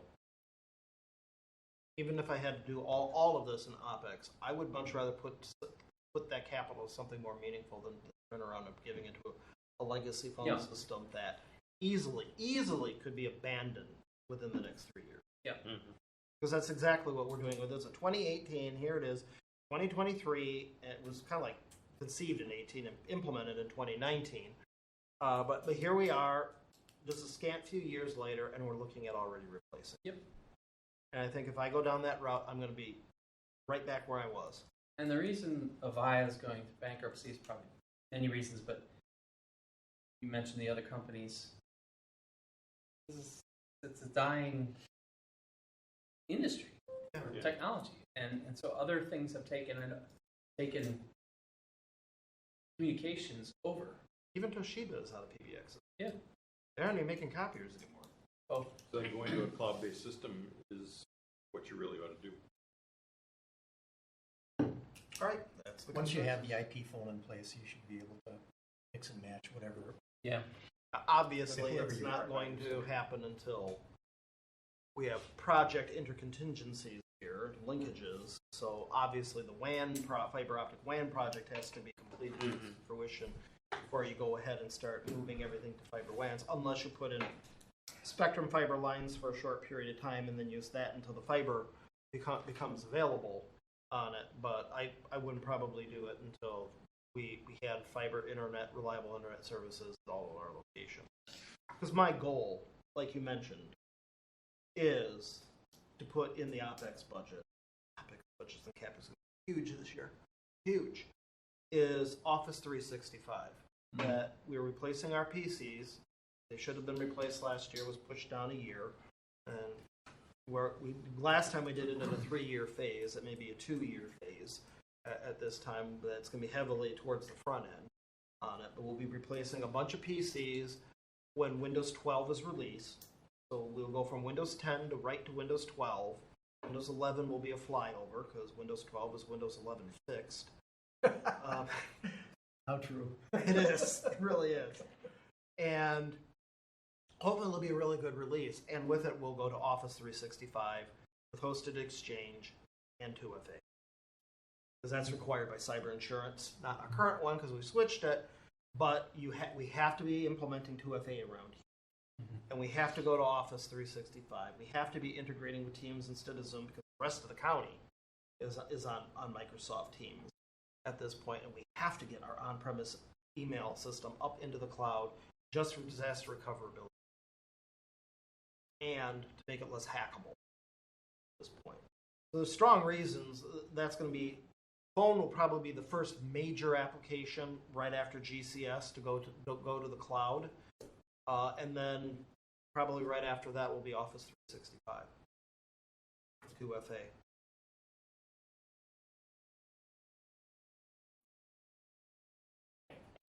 Sounds like you're maneuvering yourself into a solution.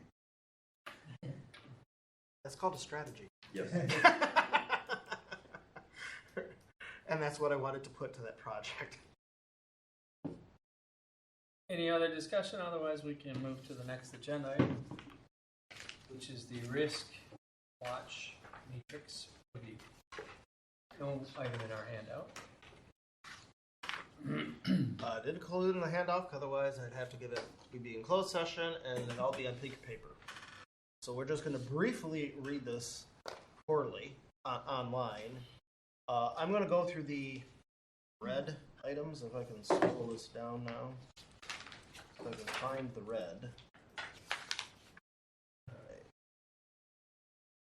There's some of our red. That one, and there's a high right after that.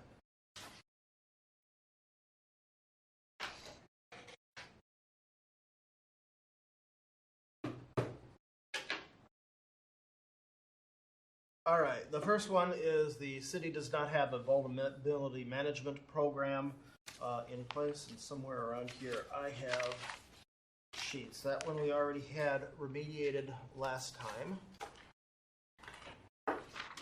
And then 2.2 was orange. Cybersecurity analysis, including penetration testing, is not being regularly performed. That was actually performed 2 years ago, which should be 1 year ago. 1 year. We up to it for next year. And then 2.3, I have this now as fixed. The city does not perform regular vulnerability scans or assessments. And as part of our Rapid7, we got the Insight VM on-premise product that turns around and scans machines for vulnerabilities and make sure that, all right, did you patch it? And was it turned around and actually patched correctly? In addition, I get monthly vulnerability reports and vulnerability assessments from Rapid7 as part of our MDR. That should help you sleep better at night. It does. It really does. And then it's nice that I actually can bounce some ideas off of them too. Did you ever hear this, and what do you think about it? It really is a team approach to the security management, and I do appreciate that because I'm literally using them out as my outsourced security engineer. 4.4, I had 4.1. The city does not have an incident response policy and plans. We marked that as remediated last time. The security does not have a defined time specified for the creation of an incident policies and procedures. It's now done. 4.3, I have fixed the city currently does not have security experts helping gauge and craft incident policies and procedures. They're in place right now, but then I have Rapid7 MDR services. I'm using them for incident response and triage. MDR detected issues are given to the 3 layers of their security analyst team, and they help quarantine the problem. And all issues are detected are given notification to the IT director via alerts. All managed problems are documented in all of their monthly reports. So we are actually piggybacking on their internal policies and procedures on internal management as far as the MDR service is concerned. And back out.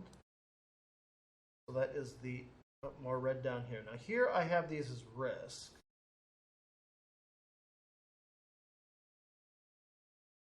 The plan is to create a risk management plan, which has not been done yet, but just turning around and talking about this matrix at this point is addressing some of the security plan, risks here. So the category headers, risk management policies, and response strategies have not been defined.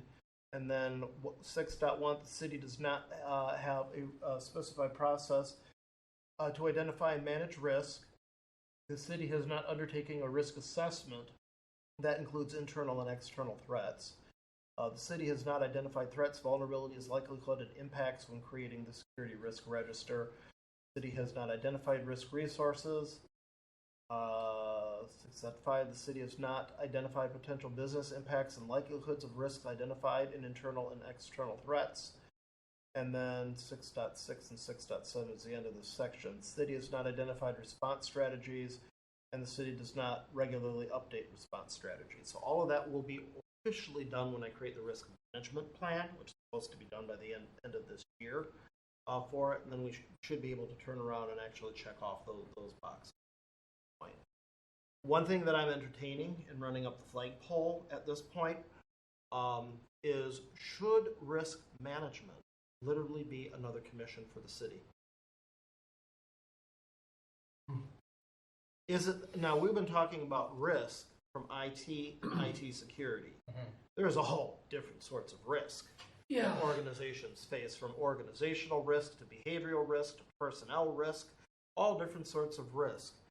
And right now, they're not addressing any of it at this point. Should a commission, which may even be a side commission of the Finance Commission, if they want to put it from there, do they want to turn around and look at enterprise risk, security IT risk just being one of them, and then they can turn around and create multiple of these registers, and then maybe give it off to other commissions and committees to turn around and look at and deal with. That's Just actually what I thought you were describing in these last few. Well, I would create the wasn't your risk summary, it was management an enterprise plan level risk. for IT and IT security, but I can't create the risk management plan for the city. For example, what happens if we don't get enough money in our TID districts? What happens if we create a TID and it doesn't come to fruition, and now we're behind the 8 ball where we have all these costs and bonds that we actually have? How are we managing the risk of the TID? That's a financial risk, a completely different type of risk, but it is a risk that is being incurred today by the city. And is it being looked at, and is it addressed?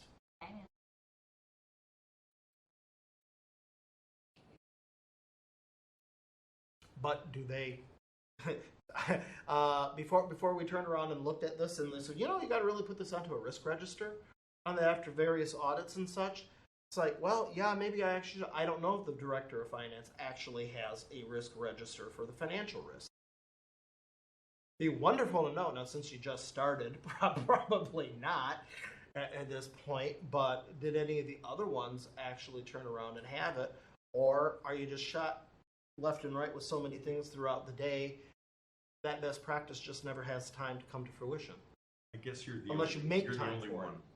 one. I would bet you're the only. Oh, I would bet too. So, Jim, when you mention like an enterprise risk commission, would it be a commission where you would have city leaders as well as volunteers like this commission? They would probably be volunteers, and then they would be up to their charter to define. They would first have to create a city ordinance defining the Okay. commission. So, Then they would have to create a charter defining how it's going to be managed and who actually turns around and gets to sit on it. here's my initial thoughts. I don't necessarily disagree with that as a blue dot in the future, but I think you have, as an organization, from my observation, there's a lot of maturity that needs to happen. And you talked about collaboration with your business partners earlier in the presentation. I think there has to be a lot of maturity in the organization, right, before you can even think about presenting this as a commission, in my opinion. I think you can help carry the torch and say, hey, this is what IT is doing. We have our risk register, and kind of set the pace. But until you get all your business partners on board and drive that risk-aware culture, it's not going to go there, in my opinion. I agree with you, I think you're John. right. Also, there's so many vacancies on commissions. True. I mean, we're having meetings canceled left and right, back and forth. So to try to come up with a whole other commission, have all these vacancies on so many throughout this.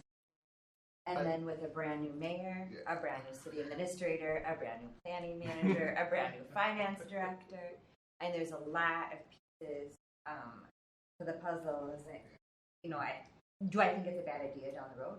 No, I think it's a great idea, but just right here and now, there's so much going on. There's a lot of internal work that would need to happen. I'll just say that sounds like a commission that would be in closed door session entirely all the time. But the other point, I think, just for our purposes, this discussion is probably outside the scope of the Technology Commission. Whether you should have a risk assessment commission citywide. Agreed. That's a common council kind of discussion, not us.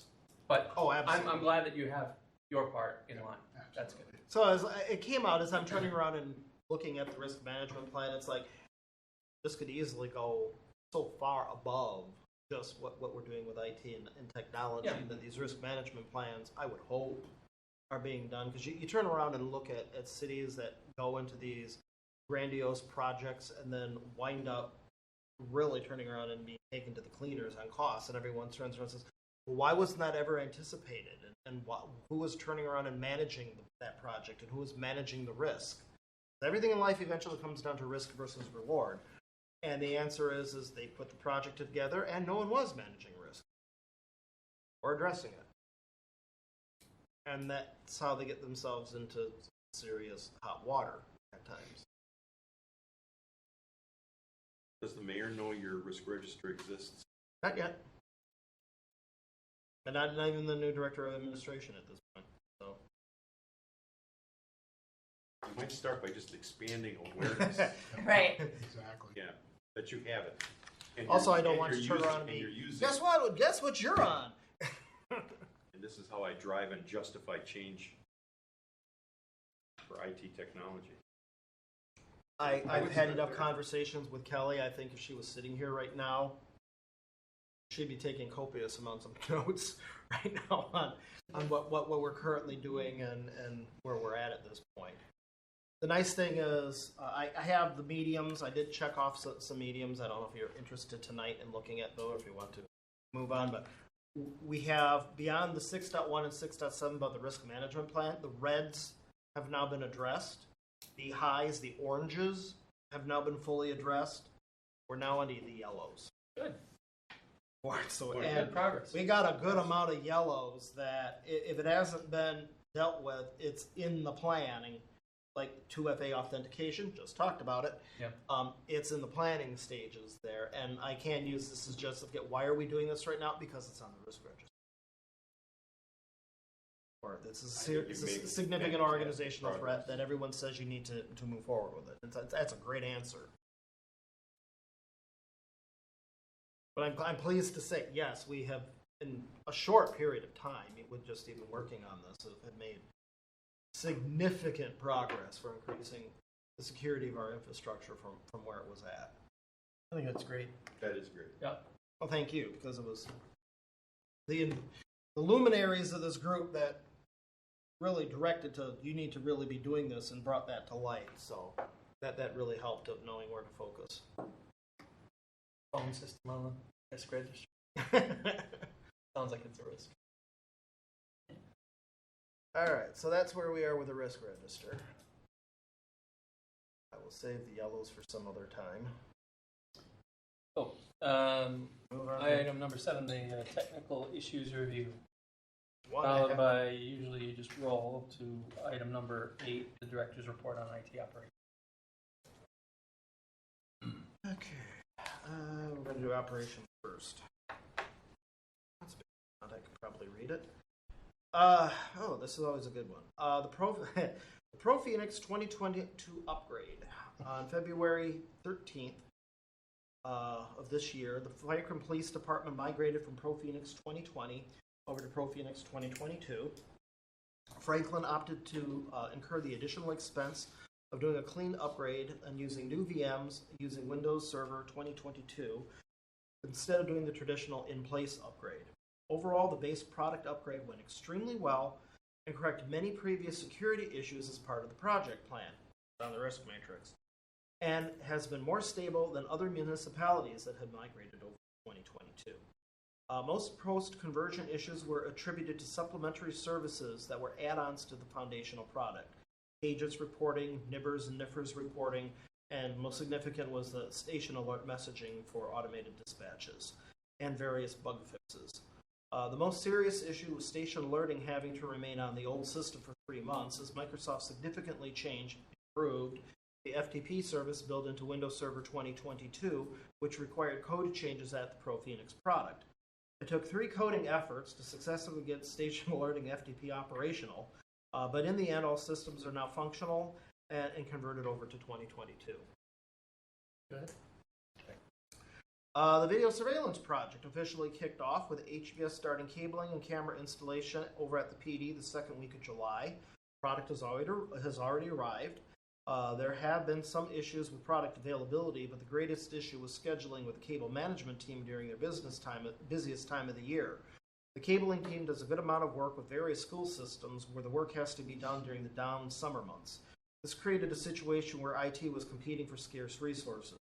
Cabling and installation for City Hall and the library is expected to occur during the month of September. The original plan was to have this done by the 4th of July, but here's the reality. The cabling for these buildings are not as complicated, and the installation should go much faster. A new IDF is being planned for the PD cell block area, as the pre-insult site surveys indicated that doing home runs through the existing holes in the concrete block wasn't going to work. I do, unfortunately, have to build out an IDF in the cell block as part of this project. Not something overly complicated, but it's going to save putting a lot of cable and drilling a whole lot of holes where they don't really need it. Bad news here. Mary Steinhardt, the city IT admin help desk person, left the city of Franklin on March 31st. Although the city of Franklin made an offer to hire, the salary offered was below her current salary. She refused the position. Unfortunately, at the time, it was not possible to change the salary grade in the existing job description. In June, Ann Woodruff was hired temporarily as an HBS contractor in order to help support the police department and assist HBS contractors with the upcoming video surveillance project. Ann was the main PD support person back in 2021 and was replaced by Mary Steinhardt in 2022. Ann will be filling this role up to the end of August, where at this point she is planning her retirement and moving to Florida. IT will be down 50% staffing levels starting in August.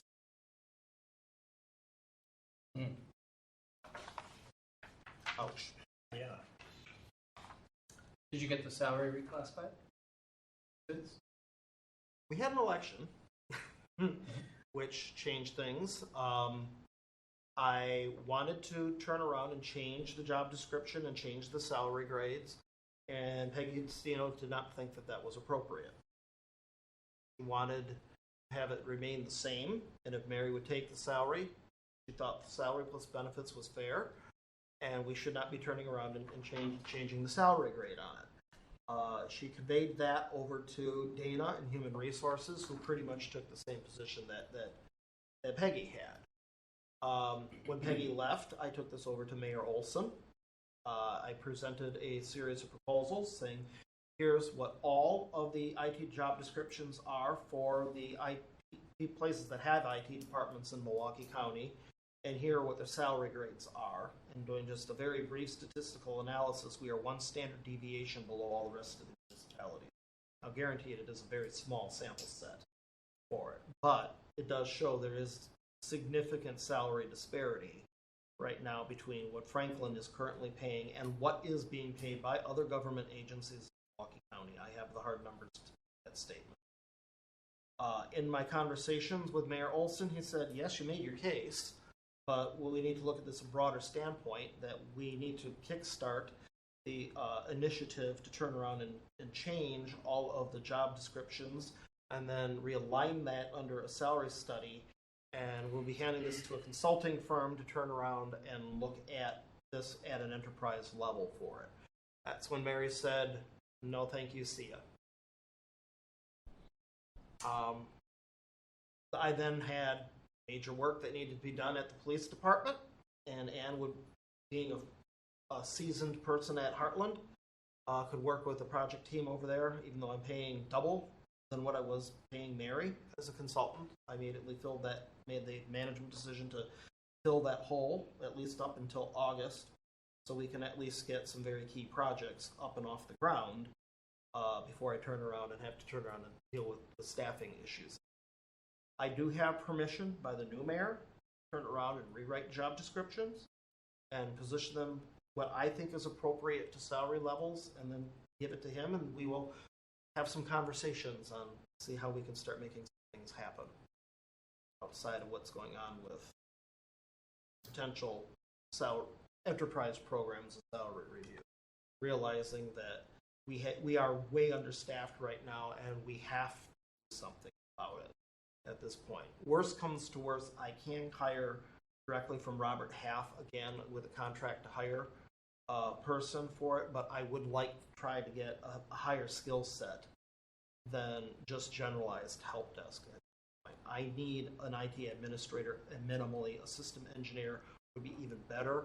So I'm the person that does not have to be sitting in front of the command line all the time typing commands.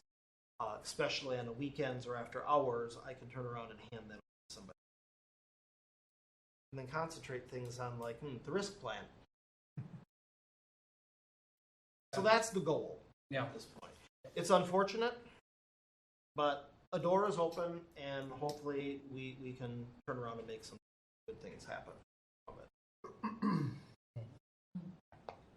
Unfortunately, the situation happened the way it did. Technology issues. This is a good one, folks.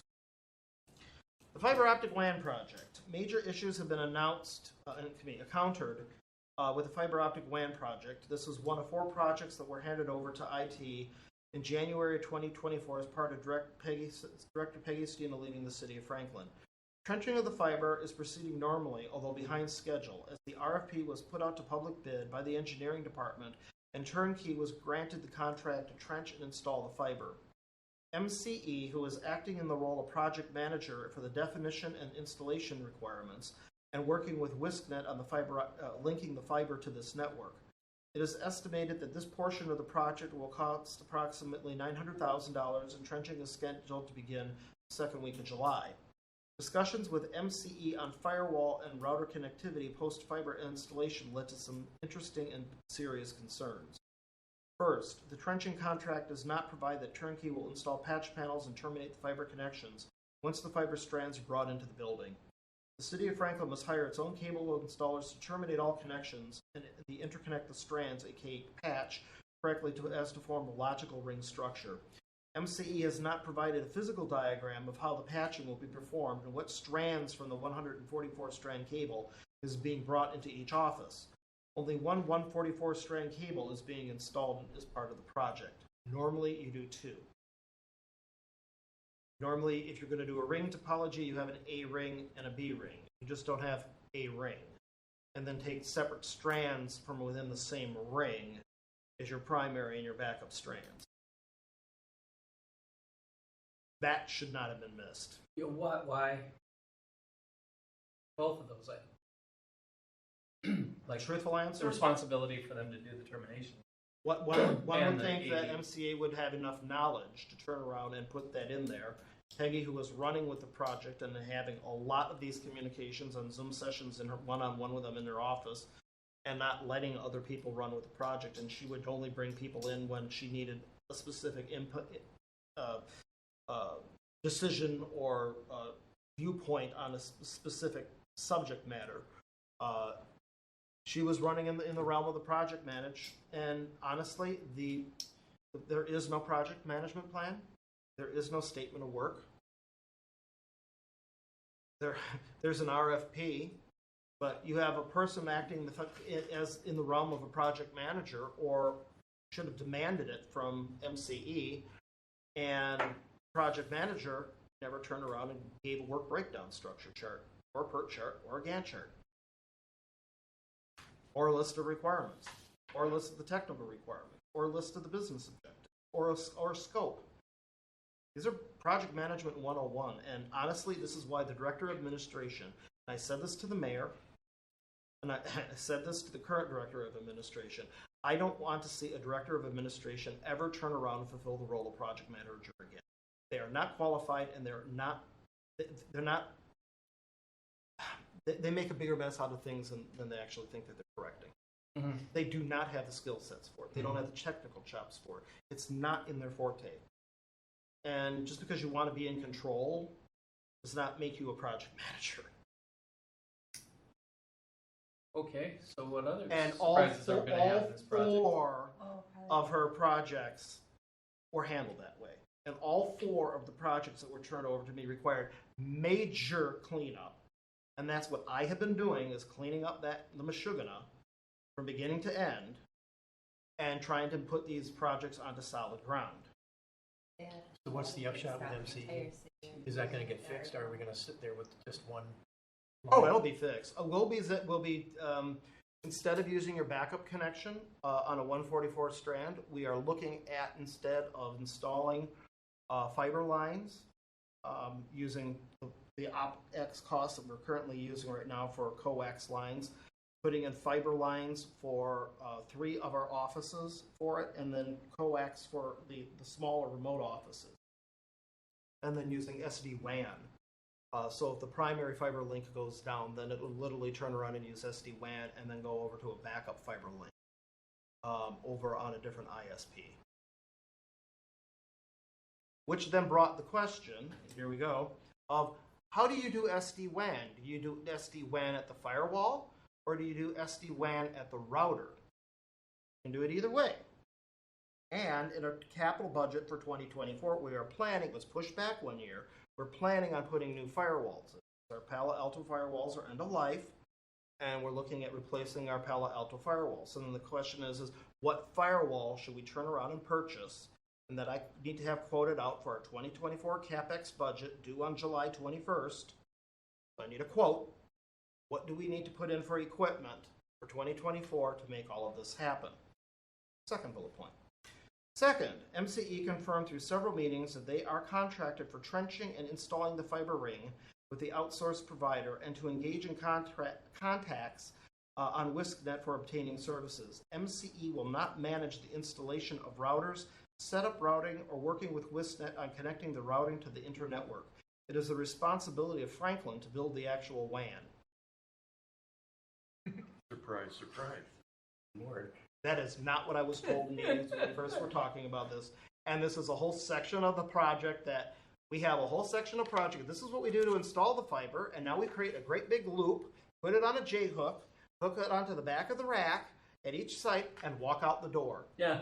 It's up Here's to the you. cables go. It's up to you to Where put a can I get patch a job panel like on it, that? and it's up to you to provide the wet networking equipment, address it, and hook it up to WISCnet. Have fun. That's just a huge mess. That was such a gargantuan miss. She should have been fired. $900,000 project, and that was missed. Who was her boss? Mayor I'll Olson. remember. Well, and She was direct. neither one of them are technically astute enough to know that. Neither one of them would have picked that up. No, Right, but nobody instead would of do putting all the, you know what I mean, instead of putting all the blame and. I fall into this Daddy looking would- at she would Yeah, yeah, maybe yeah. Firewalls for reporting capital. to her boss, Yeah. who she was directed by. You know what I mean? But she should have recognized as well that you only have Jim. half a project plan. Jim would have been the person to consult to say, Without a doubt. hey, does this look right? What am I missing? Is there something else should we?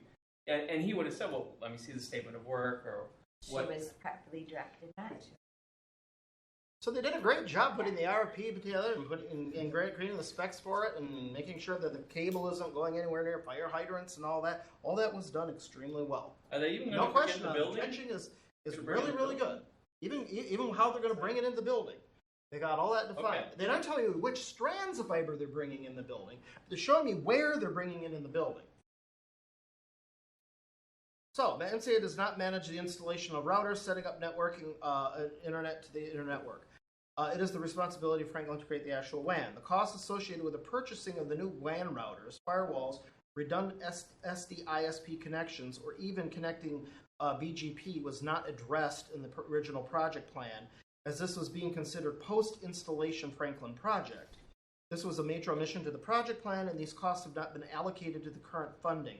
These issues came to light when the discussion of the 2024 CapEx firewall replacements where backup SD-WAN routing is needing to occur. In my initial conversations with two vendors at this point, one option out there is also a managed service as well, is we're probably looking at an outstanding capital cost of between $300,000 to $400,000 for routing equipment and firewalls. Now the firewalls are partially planned for the 24 capital anyways for it. But the biggest thing is you're going to need a router for this, and it has to be, because you're doing a ring, if you have the police department, for example, sending video surveillance or using video surveillance out at Franklin schools, and they have a gig internet connection on their firewall, and they're using 680 gig, and they're downstream to the DPW and then downstream to Fire Station 2, you have to make sure that the router or switch at FD2 and DPW is robust enough to handle that constant flow of traffic being used by an upstream neighbor.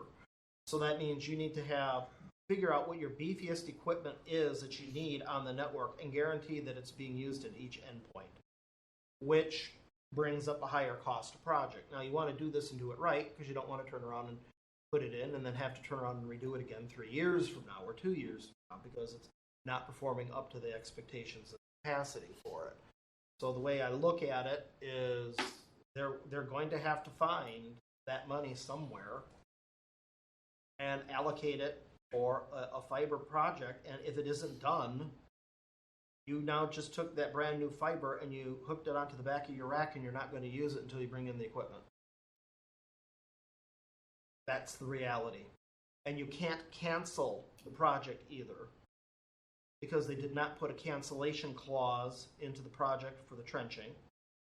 And we have a MOU between Franklin School District, Waukesha Water Utility, any one of those entities, and MCA, any one of those entities could turn around and sue us.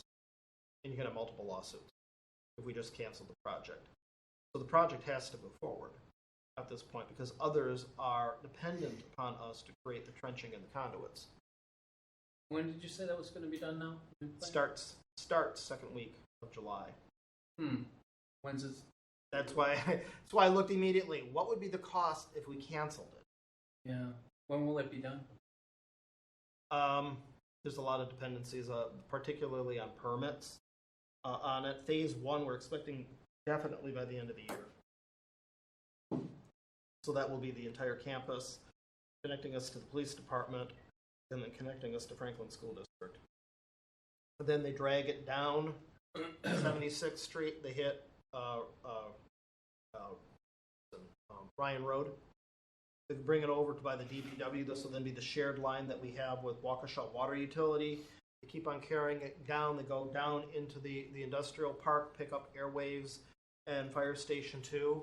Then they swing it back up again, and then they go up, I think it's schools, 51st Street, where the high school is. Yes. Then they go up 51st Street, that's phase 3. Keep going all the way past the school, hit Fire Station 3 on Drexel, continue down on Drexel, and then link that over to City Hall.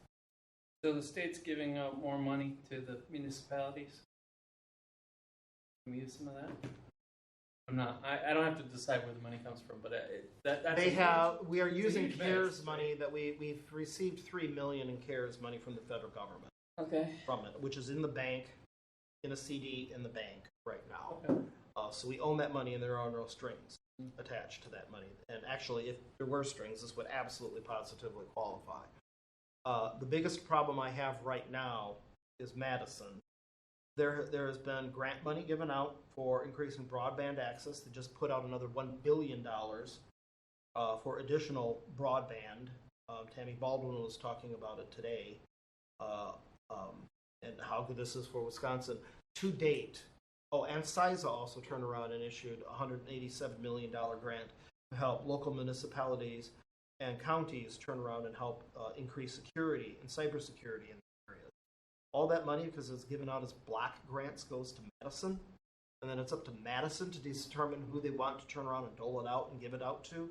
To date, even though we wanted to turn around and write proposals and try to get the money based upon our own project's merits, we're not allowed to do that. It's now being played politics over in Madison. And it's Madison and their subcommittees that then determine who gets to have the money and how much money is going out. To date, we have not received 1 cent from any of the money to increase broadband, either the government or, to my knowledge, Spectrum and AT&T to bring residential broadband into Franklin, because we are not an underserved community. We're too big of a community and we're too close to a metropolitan area. So we are not underserved, so they've been giving it to more remote locations first. And they haven't issued any of the money out of the CISA grant, which is about $3 million for Wisconsin's share of it.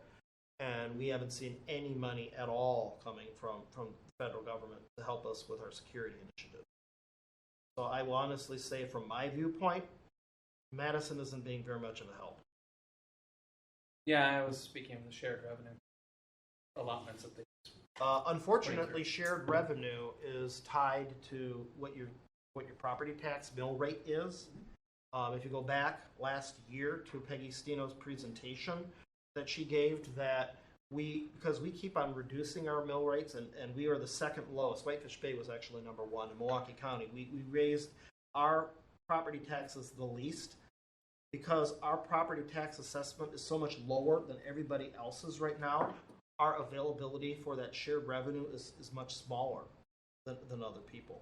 You're actually being penalized for actually maintaining and keeping your books and doing the core objective. They give you more money if you're wasteful with your spending and high on your taxes. They give you more shared revenue than they do if you're actually keeping your costs in control and contained and down. I don't want why that reverse logic is there, but it is there. There was a brief conversation at one of the Common Council meetings. I think it was by one of the assemblymen, and they were talking about how much Franklin could expect. And unfortunately, it wasn't that much. That was Chuck Wickers. Yeah. Am I correct on that? That we aren't getting as much shared revenue as we would hope we would want to get, that because of how we are currently structuring our tax base?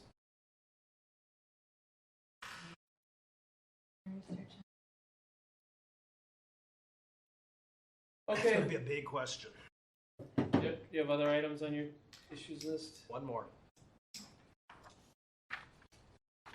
Keep getting better. That's a doozy. That could be scary. It even gets better. Oh, come on. Milwaukee County Telus. How do we know it was Telus? Consortium of Milwaukee County Fire Chiefs, led by Chief Jay Schaffenberger of West Dallas, voiced extreme dissatisfaction with the Milwaukee County Mutual Aid System, TELUS, and recommended that all police dispatch stop using the systems as of Wednesday, 6/28. The fire chiefs pointed out 3 critical failures. 1. TELUS was preempting dispatches for unknown reasons, where units were assigned for dispatch but never arrived. 2. Dispatch centers would go offline due to a failure to authorize error, or information would not synchronize correctly with the rest of the PSAPs. 3. Unit statuses would show as either available or unavailable, and the status was incorrect to the intended states. ProPhoenix claims they have addressed all of these 3 major product messaging problems in their 723 bug fixes, which is expected to be released either August or September. At this point, it is uncertain if TELUS will continue to be used, or if the PDs will go back to using radios and mutual aid requests. As of 5 o'clock tonight, the City of West Dallas has shut off TELUS, and they are now going to their radio. So one defector has already defected. What is the city of Franklin?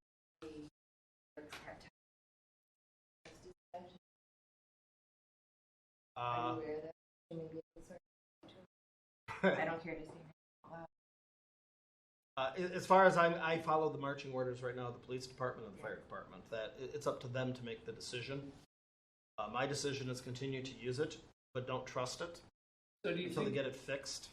I mean, what was unclear in your reading there was, although it sounded very definitive, is West Dallas keeping the door open to going back on the system if these bugs are fixed in September? Maybe. They're saying right now that their fighters' lives are being placed at risk, where they've had mutual aid recalls for a multi-story building fire, and it was a 3-alarm fire, and all of the mutual aid requests they got either didn't come at all or came extremely late. Yeah. And they are pissed as hell.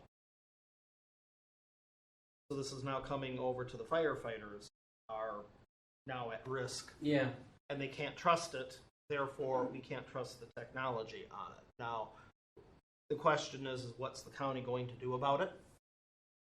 I'd like to know what the director of OEM services will do about it, but I also warned the police department, the pendulum can swing the other way. Because you've now given them the door. If you all shut TELUS down, or some of you shut it down and say, hey, we're not using it, you're now giving them a confirmation that distributed computing failed. We all know this. Centralized computing, just decentralized computing. Centralized computing, in IT, it goes round and round and round and round all the time. And right now we're set up where all the PSAPs are decentralized computing and all of our dispatches are being done by the local municipality. In Waukesha, they're centralized. It's done all at the OEM level. Therefore, they can then turn around and say, yep, we have one software version, we have one system that's being used. It's tested in a unit-case environment, or it's much simpler, so we know it just works.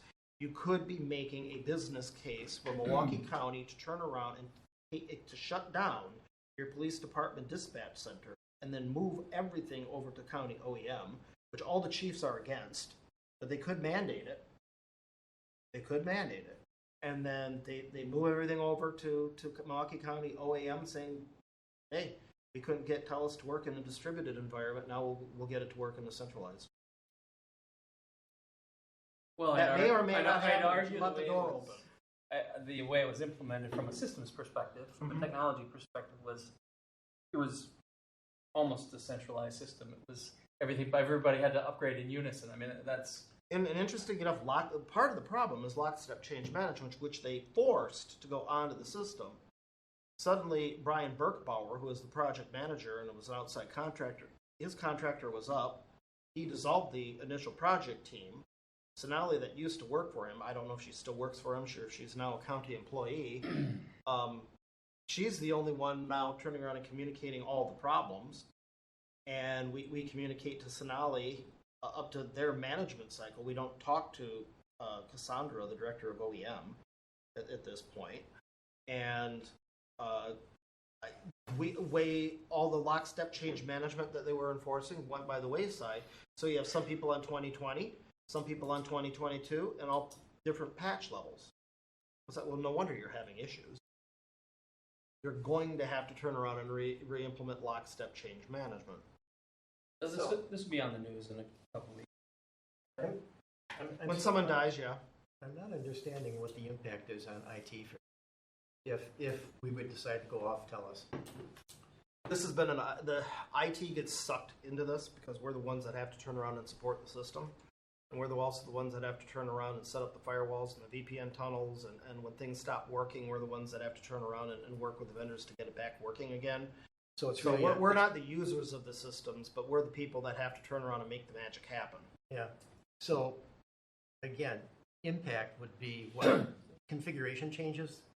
For IT, don't care.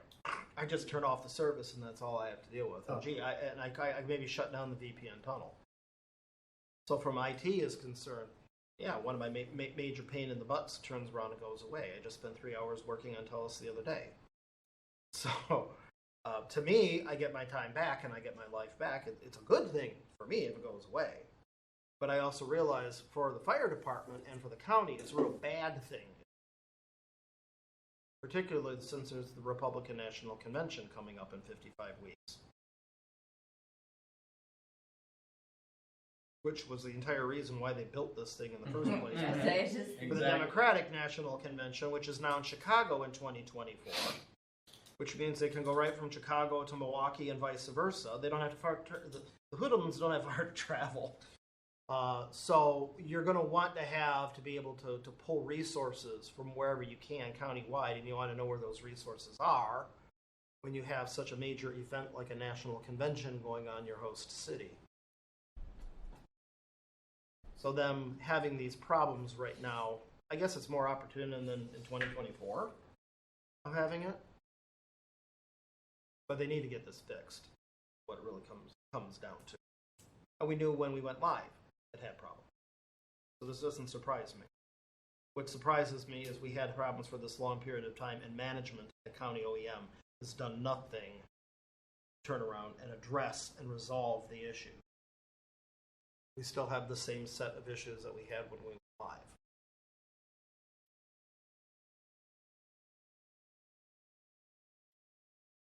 Thanks for good news. I said it's always interesting. It's always something. Any questions or further discussion? All right.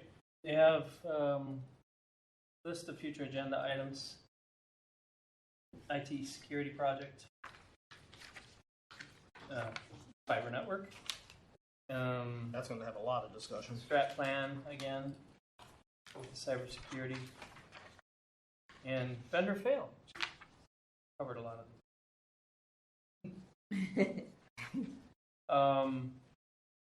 Next meeting is the end of July, as usual.